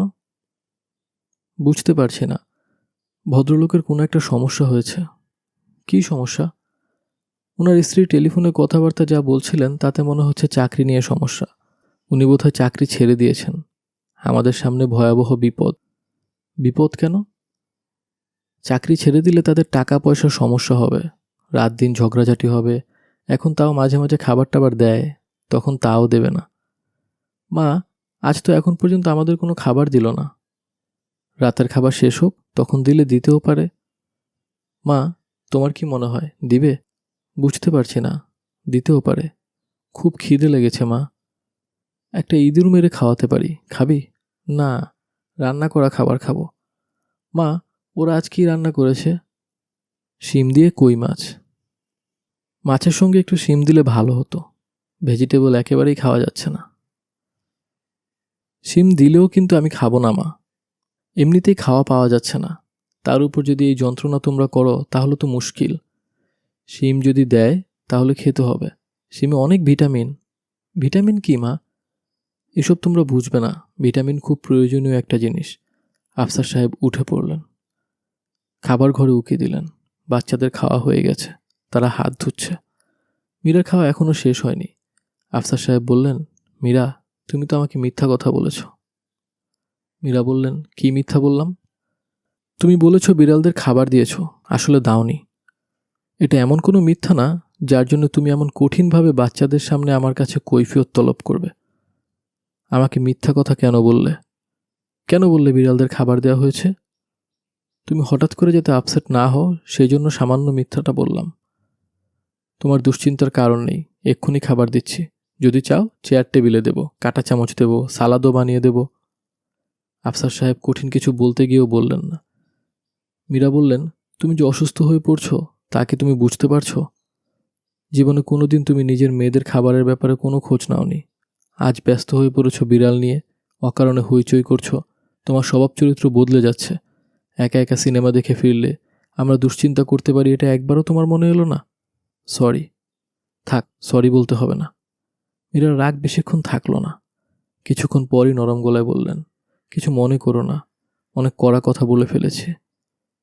আমি দেখতে পাচ্ছি তুমি এক ধরনের সমস্যার ভেতর দিয়ে যাচ্ছ। তোমার সঙ্গে আরও শান্ত ব্যবহার করা উচিত ছিল, তা করিনি। আমি লজ্জিত। এসো, ঘুমোতে এসো। ভয় নেই, তোমার বিড়ালকে খেতে দিয়েছি, দুটো আস্ত কই মাছ দিয়েছি। আফসার সাহেব বললেন, সঙ্গে সিম দিয়েছ তো? শিম? হ্যাঁ, শিম। বিড়ালের বাচ্চা দুটো গ্রিন ভেজিটেবল একেবারেই খেতে চায় না, অথচ ওদের দরকার। মীরা অদ্ভুত চোখে তাকিয়ে রইলেন। খানিকক্ষণ পর স্বামীর হাত ধরে বললেন, এসো, ঘুমোতে আসো। সেই রাতে আফসার সাহেব ভয়ঙ্কর একটা দুঃস্বপ্ন দেখলেন। ঘুমের মধ্যেই বিকট চিৎকার করতে লাগলেন। মীরা তার গা ঝাঁকাতে ঝাঁকাতে ব্যাকুল হয়ে ডাকতে লাগলেন, কি হয়েছে? এই এই, কি হয়েছে? রুমি সুমিও ঘুম ভেঙে বাবার ঘরে ছুটে এলো। আফসার সাহেব চোখ মেলতেই মীরা কাঁদো কাঁদো গলায় বললেন, কি স্বপ্ন দেখেছ? কি স্বপ্ন? আফসার সাহেব হতচকিত চোখে তাকাচ্ছেন, কিছু বলতে পারছেন না। তার সারা গা ঘামে ভিজে গেছে, তৃষ্ণায় বুক ফেটে যাচ্ছে। মীরা বললেন, কি স্বপ্ন দেখলে? আফসার সাহেব বসে ক্ষীণ গলায় বললেন, পানি খাবো, এক গ্লাস খুব ঠান্ডা পানি দিতে বলো। সুমি পানি আনতে ছুটে গেল। আফসার সাহেব তৃষ্ণার্তের মতো পানি পান করলেন। পানির গ্লাস এত উঁচু করে ধরলেন যে কিছু পানি গলা বেয়ে নেমে শার্ট ভিজে গেল। কুদ্দুস, যে থাকে ঘরের অন্য প্রান্তে, সেও উঠে এসেছে। ঘুমের মধ্যে আফসার সাহেব যে ভয়ঙ্কর চিৎকার দিয়েছেন তা ঘরের শেষ প্রান্ত পর্যন্ত গিয়েছে। মীরা স্বামীর গায়ে হাত রেখে কোমল গলায় বললেন, কি স্বপ্ন দেখেছ? আফসার সাহেব ক্লান্ত গলায় বললেন, স্বপ্নে দেখেছি আমি একটা বিড়াল হয়ে গেছি। বিড়াল হয়ে মাঠে ছোটাছুটি করছি। জ্যোৎস্না রাত, আবছাভাবে সব কিছু দেখা যাচ্ছে। আমি অসম্ভব ক্ষুধার্ত। আমি বসে আছি ইঁদুরের গর্তের কাছে। একসময় একটা ইঁদুর বের হলো, আমি লাফ দিয়ে ইঁদুরের উপর পড়লাম। ইঁদুরটা ছিঁড়ে টুকরা টুকরা করলাম। আমার সমস্ত মুখে ইঁদুরের রক্ত লেগে গেল। মীরা নরম গলায় বললেন, স্বপ্ন হচ্ছে স্বপ্ন। স্বপ্ন নিয়ে মাথা ঘামানোর কোনোই কারণ নেই। ভোর হোক, আমরা মিসির আলি সাহেবের কাছে যাব, ওনাকে সব বলবো। আমি কোথাও যাব না। আচ্ছা বেশ, যেতে না চাইলে যাবে না। আমাকে আরেক গ্লাস পানি দাও। মীরা পানি নিয়ে এলেন। আফসার সাহেব ক্লান্ত গলায় বললেন, মীরা দেখো, আমার হাত দুটাই ইঁদুরের গন্ধ, বিশ্রী পচা গন্ধ। কি বলছো তুমি? হ্যাঁ, সত্যি তাই। এই হাতে আমি ইঁদুর ধরেছি, গন্ধ তো হবেই। তুমি শুকে দেখো। পাগলামি করো না তো, ঘুমোতে যাও। তুমি বলছো মন গড়া কথা। তুমি কি ইঁদুর কখনো চোখে দেখেছো যে ইঁদুরের গন্ধ কেমন তা জানো? আরাম করে ঘুমাও তো। আফসার সাহেব ঘুমোতে গেলেন না। বাথরুমে ঢুকে অনেকক্ষণ সাবান দিয়ে হাত ধুলেন, তাতেও তার মন শান্ত হলো না। শাওয়ার ছেড়ে দিয়ে দীর্ঘ সময় গোসল করলেন। যখন বেরিয়ে এলেন তখন তার চোখ লাল হয়ে আছে, গা ঈষৎ গরম, সম্ভবত জ্বর আসছে। তোয়ালে হাতে মীরা দাঁড়িয়ে আছেন। রুমিসুমিও আছে। তারা যথেষ্ট পরিমাণে ভয় পেয়েছে, তবে চুপ হয়ে আছে, কিছু বলছে না। আফসার সাহেব লক্ষ্য করলেন খাবার টেবিলের নিচে দুটো বাচ্চা নিয়ে মা বিড়ালটা বসে আছে। তারা কথা বলছে ফিসফিস করে, তবে তাদের ফিসফিসানি বুঝতে আফসার সাহেবের কোনো অসুবিধা হচ্ছে না। বাচ্চা বিড়াল: মা, ওনার কি হয়েছে? বুঝতে পারছি না। শীতের সময় এত ভোরে কেউ গোসল করলে ঠান্ডা লাগবে না? তা তো লাগবেই, দেখছিস না শীতে কেমন লাগছে। ভদ্রলোকের কিছু একটা সমস্যা হয়েছে, সমস্যাটা আমি বুঝতে পারছি না। বোঝার চেষ্টা করো না কেন মা, তোমার তো কত বুদ্ধি। বুঝে লাভ কিছু নেই, ওনাকে সাহায্য করতে পারবো না। আমরা হচ্ছি পশু, পশু কখনো মানুষকে সাহায্য করতে পারে না। ভদ্রলোক এত কষ্ট পাচ্ছেন, আমরা কিছুই করব না? প্রার্থনা করতে পারি। প্রার্থনা কি? প্রার্থনা হচ্ছে সৃষ্টিকর্তার কাছে কিছু চাওয়া। সৃষ্টিকর্তা কে মা? যিনি আমাদের সবাইকে সৃষ্টি করেছেন। আমাদের সবাইকে কে সৃষ্টি করেছেন? চুপ করো তো, দিনরাত এত প্রশ্নের জবাব দিতে ভালো লাগে না। আফসার সাহেব তোয়ালে দিয়ে গা জড়িয়ে শোবার ঘরে ঢুকলেন। মীরা বললেন, গরম এক কাপ চা এনে দিই? দাও। মীরা চা বানিয়ে এনে দেখলেন আফসার সাহেব আবার সাবান দিয়ে হাত ধুচ্ছেন। মীরাকে দেখে ফ্যাকাশে ভাবে তাকালেন। ক্লান্ত গলায় বললেন, মীরা, আমি মনে হয় পাগল হয়ে যাচ্ছি। মিসির আলীকে আজ অনেক ভদ্র দেখাচ্ছে। আগের দিন খোঁচা খোঁচা দাড়ি ছিল, আজ ক্লিন শেভড। ঘরও বেশ গোছানো। বিছানায় খবরের কাগজ ছড়ানো নেই। চেয়ারে বই গাদা করে রাখা হয়নি। কেরোসিন কুকারটিও অদৃশ্য। টেবিলে সুন্দর টেবিল ল্যাম্প জ্বলছে। মিসির আলী চেয়ারে বসে টেবিল ল্যাম্পের আলোয় গভীর মনোযোগে পড়ছেন সরীসৃপ বিষয়ক একটি বই। গত কিছুদিন ধরেই তিনি ক্রমাগত জীবজন্তু সম্পর্কিত বই পড়ে যাচ্ছেন। শুরু করেছিলেন বিড়াল দিয়ে, এখন চলে এসেছেন সরীসৃপে। পড়তে অদ্ভুত লাগছে। আগে তার ধারণা ছিল সাপ ডিম দেয়, সেই ডিম থেকে বাচ্চা ফুটে বের হয়। এখন দেখা যাচ্ছে কিছু কিছু সাপ ডিম দেয় না, সরাসরি বাচ্চা দেয়। চন্দ্রবোড়া এরকম একটা সাপ। দরজায় শব্দ হচ্ছে, ভিক্ষার জন্য ভিখিরি এসেছে। মিসির আলীকে দরজা খুলতে হলো না। 16-17 বছরের এক ছেলে ভেতর থেকে বের হয়ে দরজা খুলে দিল এবং কাটা কাটা গলায় বলল, কাম কইরা ভাত খান, বিনা কামে ভাত নাই। এই ছেলের নাম মজনু। তাকে ঘরের কাজকর্মের জন্য মাসে 150 টাকা বেতনে রাখা হয়েছে। এই বাড়িতে মজনুর আজ 7ম দিন। 7ম দিনে সে দেখিয়ে দিয়েছে সে যে কাজ জানে। শুধু যে জানে তা না, খুব ভালো জানে। মিসির আলীকে এখন আর বিসমিল্লাহ হোটেলে ভাত খেতে যেতে হয় না, ঘরেই রান্না হয়। সেই রান্নাও অসাধারণ। খাওয়ার ব্যাপারটা যে আনন্দ আছে তা তিনি ভুলে গিয়েছিলেন। আজ দুপুরে মজনু পাবদা মাছের ঝোল রান্না করেছে টমেটো এবং মটরশুঁটি দিয়ে। সেই রান্না খেয়ে মিসির আলী মজনুর বেতন 150 টাকা থেকে বাড়িয়ে 175 টাকা করে দিয়েছেন। মজনু: জি স্যার। চা বানাও তো দেখি। মজনু গম্ভীর গলায় বলল, দুধ, লেবু না আদা? যা ইচ্ছা বানাও। আপনার ঠান্ডা ঠান্ডা লাগছে, আদা চা খান, শরীরের জন্য ভালো। দাও, আদা চা দাও। মজনুর আদা চা খেয়ে মিসির আলীর মন ভালো হয়ে গেল। অসাধারণ ব্যাপার। চা যতটুকু গরম হওয়া দরকার ততটুকুই গরম, ঠান্ডাও না, বেশি গরমও না। আদার পরিমাণও যেন মাপা, ঝাঁজ আছে, আবার চায়ের স্বাদ নষ্ট হয়নি। মজনু: জি স্যার। আগে কি কোনো হোটেলের কাজ টাজ করতে? যে না। রান্নাবান্না এত চমৎকার শিখলে কিভাবে? মজনু জবাব না দিয়ে ভেতরে চলে গেল। সে রাতের রান্না বসিয়েছে। দুপুরের খাবার সে রাতে দেয় না, রাতে আলাদা রান্না হয়।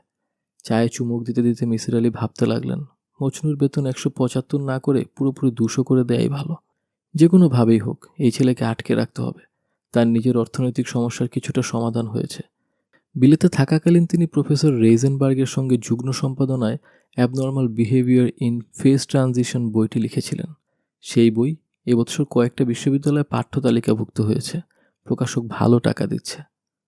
প্রথম দফায় তিনি $5,000 একটি চেক পেয়েছেন। সেই চেক ভাঙানো হয়েছে। মার্বেল স্টোনের অসম্ভব সুন্দর টেবিল ল্যাম্প এবং একটি ডেস্ক ওই টাকায় কেনা। মিসির আলী এখন রোজই কিছু না কিছু কিনছেন। জিনিসপত্র কেনার ভেতরে যে আনন্দ আছে তাও তিনি জানতেন না। আবার দরজার কড়া নড়ছে। মিসির আলীর মনে পড়ল 450 টাকায় তিনি একটি কলিং বেল কিনেছেন। বেলটা এখনো লাগানো হয়নি। মজনুকে পাঠিয়ে একজন ইলেকট্রিক মিস্ত্রি নিয়ে আসতে হবে। রান্না শেষ হলে ওকে পাঠাব। মিসির আলি নিজেই দরজা খুললেন। মীরা এবং আফসার সাহেব দাঁড়িয়ে আছেন। আফসার সাহেবের দৃষ্টি উদ্ভ্রান্ত। মনে হয় গত 3-4 দিন দাড়ি কাটেননি। মুখ ভর্তি খোঁচা খোঁচা দাড়ি। শরীরও মনে হয় ভেঙে পড়েছে। আসুন, ভেতরে আসুন। দুজন ঘরে ঢুকলেন। মীরা ক্ষীণ স্বরে বললেন, আপনাকে আবার বিরক্ত করতে এলাম। মিসির আলি বললেন, আপনাদের আরো আগেই আসা উচিত ছিল। আপনারা দেরি করে ফেলেছেন বলে মনে হচ্ছে। আফসার সাহেব বসুন। আফসার সাহেব বসলেন। মিসির আলি বললেন, আপনাকে দেখে মনে হচ্ছে আপনার সমস্যা মোটেই কমেনি, বরং বেড়েছে। আমি কি ঠিক বলছি? আফসার সাহেব কিছু বললেন না। মীরা বললেন, জি, ঠিক বলছেন। প্রাথমিকভাবে আপনার যা বলার আছে বলুন, তারপর আমি কিছু প্রশ্ন করব। আফসার সাহেব কিছুই বললেন না। পাথরের মতো মুখ করে বসে রইলেন। মীরা বললেন, গত 2 রাত ধরে সে ভয়ঙ্কর স্বপ্ন দেখছে। ভয়াবহ স্বপ্ন। কি রকম স্বপ্ন? সে বিড়াল হয়ে গেছে, ধরে ধরে ইঁদুর খাচ্ছে, এই সব স্বপ্ন। মিসির আলি হাসতে হাসতে বললেন, আমার কাছে স্বপ্নটা খুব ভয়াবহ মনে হচ্ছে না। যদি উল্টোটা স্বপ্নে দেখতেন, অর্থাৎ আপনি ইঁদুর এবং বিড়াল আপনাকে ছিঁড়ে ছিঁড়ে খাচ্ছে, তাহলে ভয়াবহ হতো। আফসার সাহেব কঠিন গলায় বললেন, আমি যা দেখছি তা যথেষ্টই ভয়াবহ। আমার পরিস্থিতিতে আপনি নন বলেই বুঝতে পারছেন না। আমি খুব ভালো বুঝতে পারছি। পরিবেশ হালকা করার জন্য হাসতে হাসতে কথাগুলো বলেছি। সমস্যা যত বড় হবে, তাকে তত সহজভাবে গ্রহণ করা উচিত। আপনি কি তা করেন? হ্যাঁ, করি। একবার ভয়ঙ্কর জটিল একটা সমস্যাকে হাসি মুখে গ্রহণ করেছিলাম। সেই গল্প অন্য এক সময় বলবো। আজ আপনার সঙ্গে কথা বলি। আমি প্রশ্ন করছি, প্রশ্নগুলির জবাব দিন। তারও আগে আমি আপনার কাছে জানতে চাচ্ছি, কেন আমি এরকম ভয়ঙ্কর স্বপ্ন দেখছি? মস্তিষ্ক নানান কারণে উত্তেজিত হয়ে আছে। একটা বিষয় নিয়ে ক্রমাগত ভাবছেন, তাই স্বপ্নে দেখছেন। জেলেদের স্ত্রীরা সবসময় স্বপ্নে দেখে তাদের স্বামীরা নৌকা ডুবিতে মারা গেছে। কখনো স্বপ্নে দেখে না তারা মারা গেছে রোড অ্যাক্সিডেন্টে। আপনার ক্ষেত্রেও একই ব্যাপার ঘটছে। ভালো কথা। ফ্রান্স কাফকার মেটামরফোসিস গল্প কি আপনি পড়েছেন? গল্পে একটা মানুষ আস্তে আস্তে কুৎসিত একটা পোকা হয়ে যায়। না, আমি পড়িনি। গল্প উপন্যাস আমি খুব কম পড়ি। আচ্ছা, এখন প্রশ্ন উত্তর পর্বে চলে আসছি। আমি প্রশ্ন করার সঙ্গে সঙ্গে উত্তর দেবেন, ভাবার জন্য সময় নেবেন না। ভেবে উত্তর দেবেন এমন প্রশ্ন আমি করব না। বিড়ালের কথা এখনো বুঝতে পারছেন? পারছি। আপনি কি এদের সঙ্গে যোগাযোগ করছেন? না। যোগাযোগ করার চেষ্টা করছেন? হ্যাঁ, আমি একবার কথা বলার চেষ্টা করেছি। বিড়াল বুঝতে পারেনি? না। কিন্তু বিড়াল তো আপনার কথা বুঝতে পারে। অন্তত তাদের কথাবার্তা থেকে নিশ্চয়ই তা বোঝা যায়। হ্যাঁ, বোঝা যায়। তাহলে আপনার কথা সে বুঝল না কেন?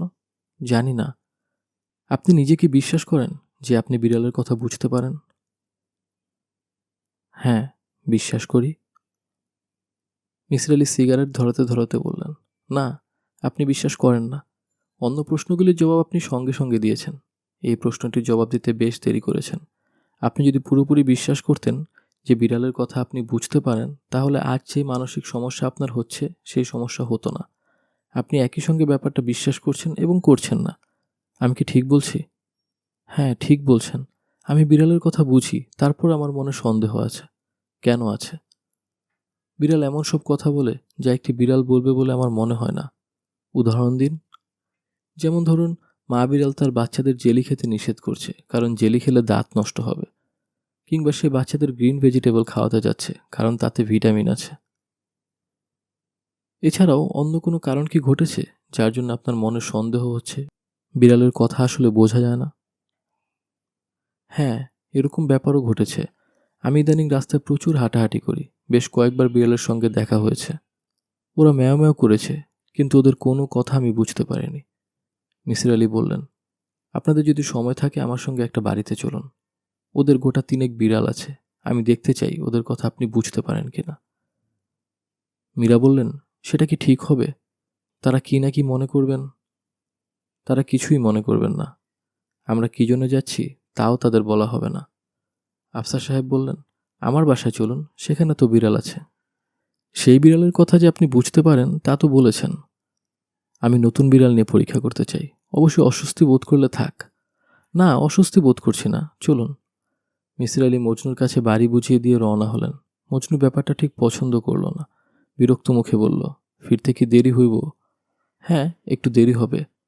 রান্না হইছে, ভাত খাইয়া যান। না, ভাত এখন খাবো না। তুমি একটা ইলেকট্রিক মিস্ত্রি ডেকে কলিং বেল লাগিয়ে নিও। মিসির আলি তার পরিচিত ওই ভদ্রলোকের বাসায় 1 ঘন্টা কাটালেন। তাদের বিড়াল 3টা না, 2টো। একটা অতি বৃদ্ধ, নড়াচড়ার শক্তি নেই, অন্যটি টমক্যাট, বেশ উগ্র স্বভাবের। এরা অনেকবারই মেয় মেয় করল। আফসার সাহেব তীক্ষ্ণ দৃষ্টিতে বিড়াল দুটিকে দেখলেন, ওদের কথা শুনলেন, কিন্তু ওরা কি বলছে কিছুই বুঝলেন না। বাড়ি থেকে বের হয়ে মিসির আলি বললেন, আপনার মুখ দেখে মনে হচ্ছে বিড়ালগুলির কথা কিছুই বুঝতে পারেননি, তাই না? হ্যাঁ, আমি কিছুই বুঝিনি, কিন্তু আপনি বিশ্বাস করুন, আমি আমাদের বাসার বিড়ালটার কথা বুঝি, খুব ভালো বুঝি। মিসির আলি বললেন, আপনি নিজে কি ধরতে পারছেন আপনার কথায় যুক্তি নেই? আপনি একটি মাত্র বিড়ালের কথা বুঝতে পারছেন, অন্য কোনো বিড়ালের কথা বুঝতে পারছেন না। তা কি করে হয়? জানি না কি করে হয়। মিসির আলি সাহেব, আমি খুব কষ্টে আছি, আপনি আমার কষ্ট দূর করুন। এইভাবে কিছুদিন গেলে আমি পাগল হয়ে যাব। আমার ধারণা ইতিমধ্যে খানিকটা পাগল হয়েছে। মিসির আলি বললেন, আমি আপনার ব্যাপারটা নিয়ে ক্রমাগত ভাবছি। আমি এখনো তেমন কিছু করতে পারছি না, তবে মনে হচ্ছে বুঝতে পারবো, রহস্য উদ্ধার হবে। কি জন্য মনে হচ্ছে রহস্য উদ্ধার হবে? তেমন কোনো কারণ কি ঘটেছে? না, তেমন কোনো কারণ ঘটেনি। তারপরও মনে হচ্ছে, আমার প্রায় এরকম হয়, এক ধরনের ইনটিউশন কাজ করে। মিসির আলি হেঁটে হেঁটে বাসায় ফিরলেন। বাসার সদর দরজা খোলা, মজনু কলিং বেলও লাগায়নি। মিসির আলি ঘরে ঢুকে বড় ধরনের চমক খেলেন। তার ঘর খালি, মজনু সব কিছু নিয়ে ভেগে গেছে। ডলার ভাঙিয়ে 7,000 টাকা রেখেছিলেন ফটো অ্যালবামের ভেতর, সেই অ্যালবামও নেই। এত ভারী যে মিউজিক সেন্টার, তাও নেই। টেবিল ল্যাম্প, কলিং বেল, তাও নেই। শীতবস্ত্রের মধ্যে তার একটা ভালো শাল ছিল, সেটিও নিয়ে গিয়েছে। তবে রান্না করে গেছে। টেবিলে সুন্দর করে খাবার দাবার সাজিয়ে রাখা, পানির গ্লাস, একটা পিরিচে লবণ, কাঁচামরিচ এবং কাটা শসা। রান্না হয়েছে কই মাছের দো পেঁয়াজি, একটা ভাজা এবং ডাল। মিসির আলি হাত ধুয়ে খেতে বসে গেলেন। প্রতিটি আইটেম অসাধারণ হয়েছে। খেতে খেতেই মনে হলো, অতি ভদ্র নিপুণ রাঁধুনি এই ছেলেটির সন্ধান বের করা খুব কঠিন না। এই ছেলে কোনো বিদেশির বাড়িতে আগে কাজ করত। কথাবার্তায় প্রচুর ইংরেজি শব্দ তাই বলে দেয়। ইংরেজি শব্দগুলি খাবার দাবার সংক্রান্ত, কাজেই ধরে নেওয়া যায় সে বাবুর্চি ছিল। চুরির দায়ে তার চাকরি চলে যায়, কিংবা পুলিশ হয়তো তাকে খুঁজছে। সে সাময়িক আশ্রয় নিতে এসেছিল তার কাছে। ছেলেটি যে বাড়িতে কাজ করত সেই বাড়ি গুলশান এলাকার, কারণ কথাবার্তায় সে গুলশান মার্কেটের কথা প্রায়ই বলতো। সে বলছিল, একটা প্রেসার কুকার হলে অনেক রকম রান্না সে রাঁধতে পারবে। গুলশান মার্কেটে প্রেসার কুকার পাওয়া যায়। মজনু এত সব ভারী জিনিস নিজের কাছে রাখবে না। যেহেতু বুদ্ধিমান, সে চেষ্টা করবে অতি দ্রুত জিনিসগুলি বিক্রি করে দিতে। কোথায় বিক্রি করবে? তার পরিচিত জায়গায়, অবশ্যই গুলশান মার্কেটে। কাজেই এখন একটা বেবি ট্যাক্সি নিয়ে তিনি যদি গুলশান মার্কেটে চলে যান, তাহলে মজনুকে পাওয়া যাবে। মিসির আলি খাওয়া শেষ করে হাত ধুয়ে বিছানায় এসে বসলেন। বিস্মিত হয়ে দেখলেন তার বালিশের কাছে একটা পিরিচে, 2টি খিলি পান, একটা সিগারেট এবং ম্যাচ রাখা। তিনি পান মুখে দিয়ে সিগারেট ধরালেন এবং মজনুকে ক্ষমা করে দিলেন। এবং তার প্রায় সঙ্গে সঙ্গেই তার কাছে মনে হলো তিনি আফসার সাহেবের রহস্যভেদের কাছাকাছি চলে গেছেন। কিছু জিনিস এখনও জট পাকানো আছে, তবে তা হয়তো বা খুলে ফেলা যাবে। কয়েকটা ছোটোখাটো ব্যাপার পরীক্ষা করে দেখতে হবে, আরও কয়েকদিন লাগবে। বিছানায় শুয়ে শুয়ে গান শুনতে ইচ্ছা করছে। মিউজিক সেন্টারটা খুব শখ করে কিনেছিলেন। একটা গানও শোনা হলো না। মন খারাপ লাগছে। মন খারাপ ভাব কাটানোর জন্যই আবার সরীসৃপের বইটা হাতে নিলেন। ভয়ঙ্কর বিষধর এবং একই সঙ্গে অপরূপ সুন্দর সাপের নাম ল্যাকেসিস মিউটা। এই ল্যাটিন নামের বঙ্গানুবাদ হলো নিঃশব্দ নিয়তি। বাহ, কি সুন্দর নাম! মিসির আলি বইয়ের পাতা উল্টে যাচ্ছেন। তার মন খারাপ ভাব কেটে যাচ্ছে। আফসার সাহেব গত 2 দিন ধরে নিজের ঘর থেকে বের হচ্ছেন না। ঘরের সব কটা জানালা বন্ধ, পর্দা ফেলা। দিনের বেলাতেও ঘর অন্ধকার হয়ে আছে। তিনি খাবার খেতে খাবার টেবিলেও যাচ্ছেন না। খাবার নিয়ে মীরা তার ঘরে যাচ্ছেন। আফসার সাহেব ঠিকমতো খাচ্ছেনও না। অল্প কিছু মুখে দিয়েই বলছেন খিদে নেই। মীরা বিরাট বিপদে পড়েছেন। কি করবেন বুঝতে পারছেন না। বাচ্চাসহ বিড়ালটাকে বস্তায় ভরে আবার ফেলে দিয়ে আসা হয়েছে। এবার কাছে কোথাও নয়, গাড়ি করে একেবারে জয়দেবপুরে। মীরা অবশ্যই আফসার সাহেবকে বলেছেন বিড়ালগুলিকে বাসার বাইরে রাখা হয়েছে। মীরা ভেবেছিলেন এটা শুনে আফসার সাহেব রেগে যেতে পারেন। খুবই আশ্চর্যের ব্যাপার, রাগেননি, বরং এই প্রসঙ্গে কোনো কথাও বলেননি। মনে হচ্ছে বস্তায় ভরে ফেলে দিয়ে আসার ব্যাপারটা তিনি আন্দাজ করেছেন। আত্মীয় স্বজনরা ক্রমাগত আসছে। কেউ কেউ দিনের মধ্যে 2 বার 3 বার আসছে। মীরার বেশিরভাগ সময় এবং শক্তি ব্যয় হচ্ছে যেন তারা আফসার সাহেবের সঙ্গে দেখা করতে না পারেন।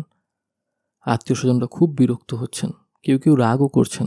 আফসার সাহেবের এক মামা কঠিন গলায় মীরাকে বললেন, তুমি ওকে লুকিয়ে রাখলে তো লাভ হবে না, ওর চিকিৎসা হওয়া প্রয়োজন। মীরা বললেন, চিকিৎসা হচ্ছে, আপনি তো চিকিৎসক না। আপনি যাবেন, ওইসব কথা মনে করিয়ে দেবেন। আমি চাই না সে বিড়াল নিয়ে ভাবুক। আমি বিড়াল নিয়ে যে কথা বলবো তা তোমাকে কে বলল? আপনি কি নিয়ে কথা বলবেন? কথা বলার বিষয়ের কি অভাব আছে? আমি পলিটিক্স নিয়ে কথা বলবো, বিশ্ববিদ্যালয়ের সন্ত্রাস নিয়ে কথা বলবো। এতে ওর উপকার হবে, পুরো ব্যাপারটা ভুলে থাকতে পারবে। ঘরে তালাবন্ধ করে রাখা তো কোনো সমাধান না। মীরা তাকে ঘরে ঢুকতে দিয়েছে। তিনি চেয়ারে বসতে বসতে প্রথম যে কথাটা বললেন তা হচ্ছে, আচ্ছা বাবা, বিড়ালের সঙ্গে কি কি কথা তোমার হয়েছে গুছিয়ে বলো। কোনো কিছু বাদ দেবে না, দরকার আছে। শুধু যে আত্মীয়রা আসছে তা না, আত্মীয়দের আত্মীয়, তাদের আত্মীয়, মুখ চেনা মানুষ, পাড়ার মানুষদের পরিচিত মানুষ। টেলিফোন সারাক্ষণই বাজছে। মীরা টেলিফোন ধরেন। এমন সব কথাবার্তা তিনি শুনেন যে তার চোখে সত্যি পানি এসে যায়। পত্রিকার অফিস থেকেও টেলিফোন এলো। সাপ্তাহিক চক্রাবাকের প্রতিবেদক টেলিফোন করেছেন। মীরা টেলিফোন ধরলেন। আপনি কি আফসার সাহেবের স্ত্রী? জি। আমি সাপ্তাহিক চক্রবাক থেকে বলছি। কি ব্যাপার বলুন। আমরা খবর পেয়েছি আপনাদের বাড়িতে একজন মানুষ বিড়ালে রূপান্তরিত হয়েছেন। তার সারা গায়ে সাদা সাদা লোম বেরিয়েছে, লেজ গজিয়ে গেছে। কথাটা কি সত্যি? আপনার কি ধারণা এরকম খবর সত্যি হতে পারে? জগতে অনেক অদ্ভুত অদ্ভুত ঘটনা তো ঘটে, ঘটলেও আমাদের এখানে ঘটেনি। যদি না ঘটে তাহলে এরকম একটা গুজব কি করে রটল? আমি জানি না কি করে রটল। আচ্ছা ঠিক আছে, আমি ক্যামেরাম্যান নিয়ে আসছি। আপনার এবং যার সম্পর্কে এই গুজব রটেছে তার একটা ইন্টারভিউ নিতে চাই। কেন? গুজবের উপর একটা নিউজ করব। মীরা টেলিফোন নামিয়ে রেখে খানিকক্ষণ কাঁদলেন। সবচেয়ে ভালো হতো এই বাড়ি ছেড়ে অন্য কোথাও আশ্রয় নেয়া। তা সম্ভব হচ্ছে না। আফসার সাহেব বাড়ি ছেড়ে কোথাও যেতে রাজি নন। তাকে এখানে থেকে সরাতে হলে জোর করে সরাতে হবে। মীরার ডাক্তার ভাই সার্বক্ষণিকভাবে এই বাড়িতে আছে। সে আফসার সাহেবের সঙ্গে বেশ কবার কথা বলার চেষ্টা করেছে, কোনো লাভ হয়নি। আফসার সাহেব কড়া চোখে তাকিয়েছেন, কোনো জবাব দেননি। মীরার কথাবার্তার জবাব দেওয়াও তিনি ইদানিং বন্ধ করে দিয়েছেন। শুধু রুমি সুমি কিছু জিজ্ঞেস করলে জবাব দেন। রুমি বাবার ঘরের দরজায় টোকা দিয়ে বলল, বাবা আসবো? আফসার সাহেব বললেন, আয়। রুমি ভয়ে ভয়ে ভিতরে ঢুকল।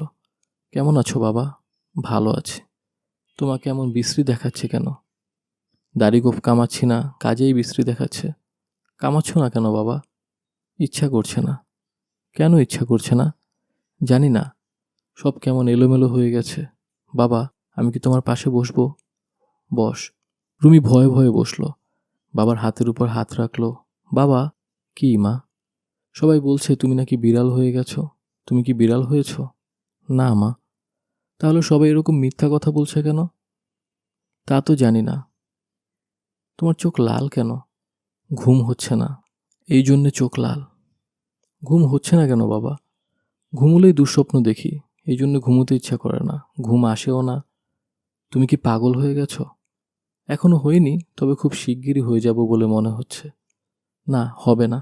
মামা তোমার জন্য খুব বড় বড় ডাক্তার এনেছেন, তারা তোমার চিকিৎসা করবেন। চিকিৎসা করে আমার কিছুই করতে পারবে না, কারণ আমার কোনো অসুখ হয়নি। তুমি কি আপনা আপনি সেরে উঠবে? তাও তো মা জানি না। মহসিন বেশ কজন ডাক্তার এনেছে। ডাক্তাররা নানানভাবে আফসার সাহেবকে পরীক্ষা করছেন। তেমন কিছুই পাননি। প্রেশার স্বাভাবিকের চেয়ে একটু বেশি, সেটা তেমন কিছু না। আচার আচরণেও তেমন কোনো অস্বাভাবিকতা নেই। ঘুম খুব কম হলে রিফ্লেক্স অ্যাকশন স্লথ হয়ে যায়, তা হয়েছে, এর বেশি কিছু না। ডাক্তারদের সবারই ধারণা ভালোমতো রেস্ট হলেই সব সমস্যার সমাধান হয়ে যাবে। মহসিন মীরাকে বলল, যে করে হোক এই বাড়ি থেকে দুলাভাইকে বের করতে হবে। এখানে থাকলে তার রেস্ট হবে না। মাছির মতো লোকজন ভন ভন করছে। মীরা বললেন, আমি বললে কিছু হবে না, আমি অনেক বলেছি। মুখে বললে যদি না হয় তাকে জোর করে উঠিয়ে নিয়ে যেতে হবে। বাড়ির আবহাওয়া যা, তাতে যে কোনো সুস্থ লোকও পাগল হয়ে যাবে। মহসিন খুব ভুল বলেনি। বাড়ির সামনে একদল দুষ্ট লোক জটলা পাকাচ্ছে। তারা মাঝে মাঝে বিড়ালের মতো ম্যাও ম্যাও করে চিৎকার করছে। মানুষ মাঝে মাঝে খুব হৃদয়হীনের মতো আচরণ করে। মহসিন বলল, আপা, তুমি প্রয়োজনীয় জিনিসপত্র সব গুছিয়ে রাখো। আমি রাত 10টার পর মাইক্রোবাস নিয়ে আসবো। এর মধ্যে একটা ফ্ল্যাট বাড়ি ঠিক করে রাখবো। তোমাদের সেখানে নিয়ে তুলব। আমি ছাড়া দ্বিতীয় কেউ জানবে না তোমরা কোথায় আছো। আমি আমার স্ত্রীকে পর্যন্ত বলবো না। কিন্তু তোর দুলাভাই, সে তো যেতে রাজি হবে না। আমি রাজি করাচ্ছি। মহসিন শোবার ঘরের দরজায় টোকা দিয়ে বলল, আসবো দুলাভাই? আফসার সাহেব বললেন, না। মহসিন দরজা ঠেলে ভেতরে ঢুকল। আফসার সাহেব বললেন, আমি তো নিষেধ করেছিলাম ভেতরে আসতে। ইমার্জেন্সির সময় বাধা নিষেধ কাজে লাগে না। এখন হচ্ছে সুপার ইমার্জেন্সি। দুলাভাই, আমি জানি আপনি আমাকে পছন্দ করেন না, কিন্তু আমার দুর্ভাগ্য যে আমি আপনাকে পছন্দ করি। আপনি অতি সৎ, শাস্ত্রনীতি অক্ষরে অক্ষরে মেনে চলা একজন মানুষ। আপনি হয়তো বুঝতে পারছেন না যে এখন আপনার চরম দুঃসময় যাচ্ছে। এরকম কিছুদিন চললে আপনি পাগল হয়ে যাবেন। আপনাকে বাসা ছেড়ে গোপন এক জায়গায় যেতে হবে। আমি তো কোনো অপরাধ করিনি যে পালিয়ে থাকব। আপনার যুক্তি 100 ভাগ সত্যি। আপনি কোনো অপরাধ করেননি। আমাদের এই সমাজটা এমন যে বেশিরভাগ শাস্তিই আমাদের বিনা অপরাধে পেতে হয়। এখানে শুধু যে আপনি একা শাস্তি পাচ্ছেন তাই না, আপনার মেয়ে দুটাও শাস্তি পাচ্ছে। ওরা স্কুলে যেতে পারছে না, বাইরে গিয়ে খেলতে পারছে না, মুখ কালো করে ঘুরছে এবং কাঁদছে। ওদেরকে এই ঝামেলা থেকে মুক্ত করার জন্য হলেও বাড়ি ছাড়তে আপনার রাজি হওয়া উচিত। ভেবে দেখি। হ্যাঁ, ভেবে দেখুন। খুব ভালো করে ভাবুন। বাড়ি ছাড়ার পক্ষে আরেকটি বড় যুক্তি আপনাকে দিচ্ছি। আপনার চাকরি নেই। এত বড় বাড়িতে আপনি এখন আর থাকতে পারবেন না। ছোট বাড়ি নিতে হবে। আমি তেমনি ছোটোখাটো একটা বাড়ি আপনার জন্য দেখব। আফসার সাহেব চুপ করে রইলেন। মহসিন বলল, আমি এখন চলে যাচ্ছি। রাত 10টায় এসে সবাইকে নিয়ে যাব। দ্বিতীয় কোনো কথা শুনব না। যদি আপত্তি করেন জোর করে নিয়ে যাব। রাত 10টায় মহসিন মাইক্রোবাস নিয়ে এলো। আফসার সাহেব নিঃশব্দে গাড়িতে গিয়ে বসলেন, কোনো আপত্তি করলেন না। তারা গিয়ে উঠলেন গ্যান্ডারিয়ার এক ফ্ল্যাট বাড়িতে। মহসিন করিতকর্মা লোক, কিছু আসবাবপত্র এনে বাড়ি আগেই সাজিয়ে রেখেছে। 11-12 বছরের একটা কাজের মেয়ে ঘর ঝাড় দিচ্ছে। নতুন বাসা খুব ছোট না, 3টা রুম। বারান্দাটা ছোট হলেও শোবার ঘরটা বেশ বড়, অনেক উঁচু ছাদ, খোলামেলা ভাব আছে। মহসিন বলল, দুলাভাই, আপনার বাসা পছন্দ হয়েছে? আফসার সাহেব বললেন, হ্যাঁ হয়েছে। এই বাড়ির সবচেয়ে বড় সুবিধা কি জানেন? না। এই বাড়ির সবচেয়ে বড় সুবিধা হচ্ছে বাতাস। দক্ষিণ দুয়ারি বাড়ি। শীতকাল বলে টের পাচ্ছেন না। গরমকাল আসুক, দেখবেন হু হু করে বাড়িতে হাওয়া খেলবে। আমার এক বন্ধু আগে এই বাড়িতে থাকতো, তার কাছে শুনেছি। আফসার সাহেব তেমন কোনো উৎসাহ দেখালেন না, আবার অনুৎসাহও দেখালেন না। মহসিন টিফিন ক্যারিয়ারে করে খাবার নিয়ে এসেছিল। রাতে তাই খাওয়া হলো। আফসার সাহেব অনেকদিন পর ভালোমতো খাওয়া দাওয়া করলেন। মহসিন মীরাকে আড়ালে নিয়ে গিয়ে বলল, আপা, এই বাড়ির আসল এবং একমাত্র সুবিধা হচ্ছে 3তলা ফ্ল্যাটের কোনো ফ্ল্যাটে বিড়াল নেই। তোমার ওই বিড়ালও পথ খুঁজে খুঁজে এই বাড়িতে আসবে না, বুঝতে পারছো? পারছি। এখন তোমাকে যা করতে হবে তা হচ্ছে দুলাভাইকে ভালো মতো ঘুমানোর সুযোগ করে দেয়া। ঠিকমতো ঘুমুলেই নার্ভ শান্ত হয়ে যাবে। নার্ভ শান্ত হলেই সব সমস্যার সমাধান হবে। মীরা বললেন, আজ রাতটা তুই থেকে যা মহসিন। নতুন জায়গা, ভয় ভয় লাগছে। আমি থাকবো। দুলাভাইকে ঘুম পাড়ানোর দায়িত্বও আমার। আজ রাত নিয়ে তুমি চিন্তা করবে না। মহসিন শোবার ঘরে গিয়ে বসল। আফসার সাহেব চুপচাপ সিগারেট টানছেন। তাকে আজ তেমন অস্থির বোধ হচ্ছে না। সুমি সুমি তার পাশেই কুণ্ডুলি পাকিয়ে ঘুমোচ্ছে। মহসিন বলল, 2টি ফ্রিজিয়াম খেয়ে আজ সারা রাত আপনি মরার মতো ঘুমোবেন, বুঝতে পারছেন? আফসার সাহেব বললেন, ওষুধ খেয়ে কোনো লাভ নেই, ঘুম আসবে না। ঘুমুলেই দুঃস্বপ্ন দেখব। এই টেনশনে আমার ঘুম আসে না। আজ টেনশন করতে হবে না। আমি সারা রাত আপনার বিছানার পাশে জেগে বসে থাকব। যখনই আপনি স্বপ্ন দেখতে শুরু করবেন, আমি আপনাকে ডেকে তুলব। বুঝবে কি করে আমি স্বপ্ন দেখছি কি না? স্বপ্ন দেখার সময় মানুষের চোখের পাতা কাঁপতে থাকে। একে বলে র্যাপিড আই মুভমেন্ট, সংক্ষেপে REM। যখনই দেখব আপনার চোখের পাতা কাঁপছে, আমি আপনাকে ডেকে তুলব। আমার উপর আপনি বিশ্বাস রাখুন। আমি আপনার খাটের পাশে একটা চেয়ার টেনে বসব। মহসিন আসলেই তাই করল। আফসার সাহেব ঘুমের ওষুধ খেয়ে ঘুমোতে গেলেন। আশ্চর্যের ব্যাপার, মাথা বালিশ ছোঁয়ানো মাত্র ঘুমিয়ে পড়লেন। ঘুম ভাঙল রাত 3টায়। আফসার সাহেব বিছানায় উঠে বসলেন। বিস্মিত হয়ে দেখলেন মহসিন চেয়ারের হাতলে মাথা রেখে আকাতরে ঘুমাচ্ছে। তার নাকও ডাকছে। আফসার সাহেব সাবধানে বিছানা থেকে নামলেন, বারান্দায় এসে দাঁড়ালেন। অবাক হয়ে লক্ষ্য করলেন বারান্দার শেষ প্রান্তে বিড়াল একটা মাত্র বাচ্চা নিয়ে চুপচাপ বসে আছে। আফসার সাহেব ছোট্ট করে নিঃশ্বাস ফেললেন। আর ঠিক তখন বিড়ালের কথা শুনতে পেলেন। বাচ্চা বিড়াল বলছে, মা, দেখো দেখো, উনি বারান্দায় এসে দাঁড়িয়েছেন। দেখছি। আমরা যে বাসা খুঁজে খুঁজে এখানে চলে এসেছি তা দেখে উনি কি খুশি হয়েছেন? না। আমার ভাইটা যে মারা গেছে তা কি উনি বুঝতে পারছে মা? মানুষ অসম্ভব বুদ্ধিমান। আমরা দুজন মাত্র এসেছি, তাই দেখে তো বোঝা উচিত। আমাদের মনে যে খুব কষ্ট, তা কি উনি বুঝবেন মা? না, পশুদের কষ্ট মানুষ কখনো বোঝে না। এখন তারা কি আমাদের আবার বস্তায় ভরে ফেলে দেবে? দিতে পারে, আবার নাও দিতে পারে। যখন দেখবে আমরা এত কষ্ট করে পুরানো বাসায় গিয়েছি, সেখানে তাদের না পেয়ে গন্ধ শুনে শুনে এই জায়গায় এসেছি, তখন অবাক হয়ে আমাদের রাখতেও পারে। খিদে পেয়েছে মা। ঘুমিয়ে পড়ো, ঘুমিয়ে পড়লে খিদে লাগবে না। মা। কি? ভাইটার জন্য খুব কষ্ট হচ্ছে মা, কাঁদতে ইচ্ছা করছে। কাঁদতে ইচ্ছা করলে কাঁদো। আফসার সাহেব শুনলেন বিড়ালের বাচ্চাটা কাঁদছে। এই কান্না অবিকল মানব শিশুর কান্নার মতো। আফসার সাহেবের চোখে পানি এসে গেল। মিসির আলি বড় একটা খাতায় বিড়ালের ব্যাপারটা লিখেছেন। খাতাটা নিয়ে আফসার সাহেবের বাসায় যাবেন। যাবার আগে লেখাটা আরেকবার দেখে নিচ্ছেন। মিসির আলি লিখেছেন পয়েন্ট করে 1। আফসার সাহেব একজন বুদ্ধিমান মানুষ, তবে গম্ভীর প্রকৃতির। ঠাট্টা তামাশা পছন্দ করেন না, সবকিছু খুব সিরিয়াসভাবে নেন। কাজেই তিনি যখন বলেন বিড়ালের কথা বুঝতে পারছেন, তখন ধরে নেওয়া স্বাভাবিক যে তিনি ঠাট্টা তামাশা করছেন না। আমিও ধরেই নিচ্ছি তিনি বিড়ালের কথা বুঝতে পারছেন। এটা ধরে নিয়ে অন্য যুক্তিগুলি পরীক্ষা করছি। 2। ক্যাসেট প্লেয়ারে বিড়ালের কথা টেপ করা ছিল, তাকে শোনানো হলো, তিনি কিছু বুঝতে পারলেন না। এতে দুটি জিনিস প্রমাণিত হচ্ছে। ক, তিনি সত্যি কথা বলছেন। মিথ্যা করে বলতে পারতেন যে কথা বুঝতে পারছেন। মিথ্যা বললেও আমাদের তা ধরার ক্ষমতা ছিল না। খ, বিড়াল হয়তো টেলিপ্যাথিক নিয়মে কথা বলে। যদি তার কথা হয় টেলিপ্যাথিক, তবে ক্যাসেট প্লেয়ারে ধরে রাখা বিড়ালের কথা হবে অর্থহীন। টেলিপ্যাথিক কথা বলার সম্ভাবনাই বেশি, কারণ বিড়ালের ভোকাল কর্ড মিয়াও ছাড়া অন্য কোনো শব্দ করতে পারে না। একটা মাত্র শব্দে দীর্ঘ বাক্য তৈরি করা বা কথোপকথন চালানো অসম্ভব। 3। আফসার সাহেব রাস্তায় হাঁটার সময় কিছু বিড়ালের দেখা পেতেন। তিনি তাদের কোনো কথা বুঝতে পারেননি। বিড়ালের কথা যদি টেলিপ্যাথিক হয়, তাহলে তাদের কথাও বোঝা উচিত ছিল। আফসার সাহেবকে আমি একটা বাসায় নিয়ে গিয়েছিলাম। তাদেরও দুটি বিড়াল ছিল। আফসার সাহেব সেই দুটি বিড়ালের কথাও শুনতে পাননি। তাহলে ব্যাপার এই দাঁড়াচ্ছে, আমরা যেখান থেকে শুরু করেছিলাম আবার সেখানেই ফিরে গিয়েছি। এক কথায়, আমরা এখন সহজ সিদ্ধান্তে চলে আসতে পারি। আফসার সাহেব বিড়ালের কথা বুঝতে পারেন না, তিনি মন গড়া কথা বলছেন। কিন্তু ইচ্ছা করলে এই সহজ সিদ্ধান্তে আমরা নাও যেতে পারি। আমার সিদ্ধান্ত এরকম: আফসার সাহেব বিড়ালের কথা বুঝতে পারেন, তবে সেই বিড়ালকে হতে হবে মা বিড়াল এবং তার কিছু বাচ্চা থাকতে হবে। মা বিড়াল বাচ্চাদের ট্রেনিং দেবার জন্য ক্রমাগত তাদের নানান জিনিস শেখাবে। এই শেখানোর ব্যাপারটা সে করবে টেলিপ্যাথিক্যালি।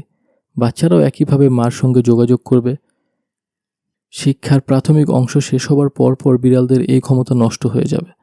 আফসার সাহেবের মস্তিষ্কের একটি অংশ কোনো এক বিচিত্র কারণে বিড়ালের টেলিপ্যাথিক কথোপকথন ধরতে পারছে।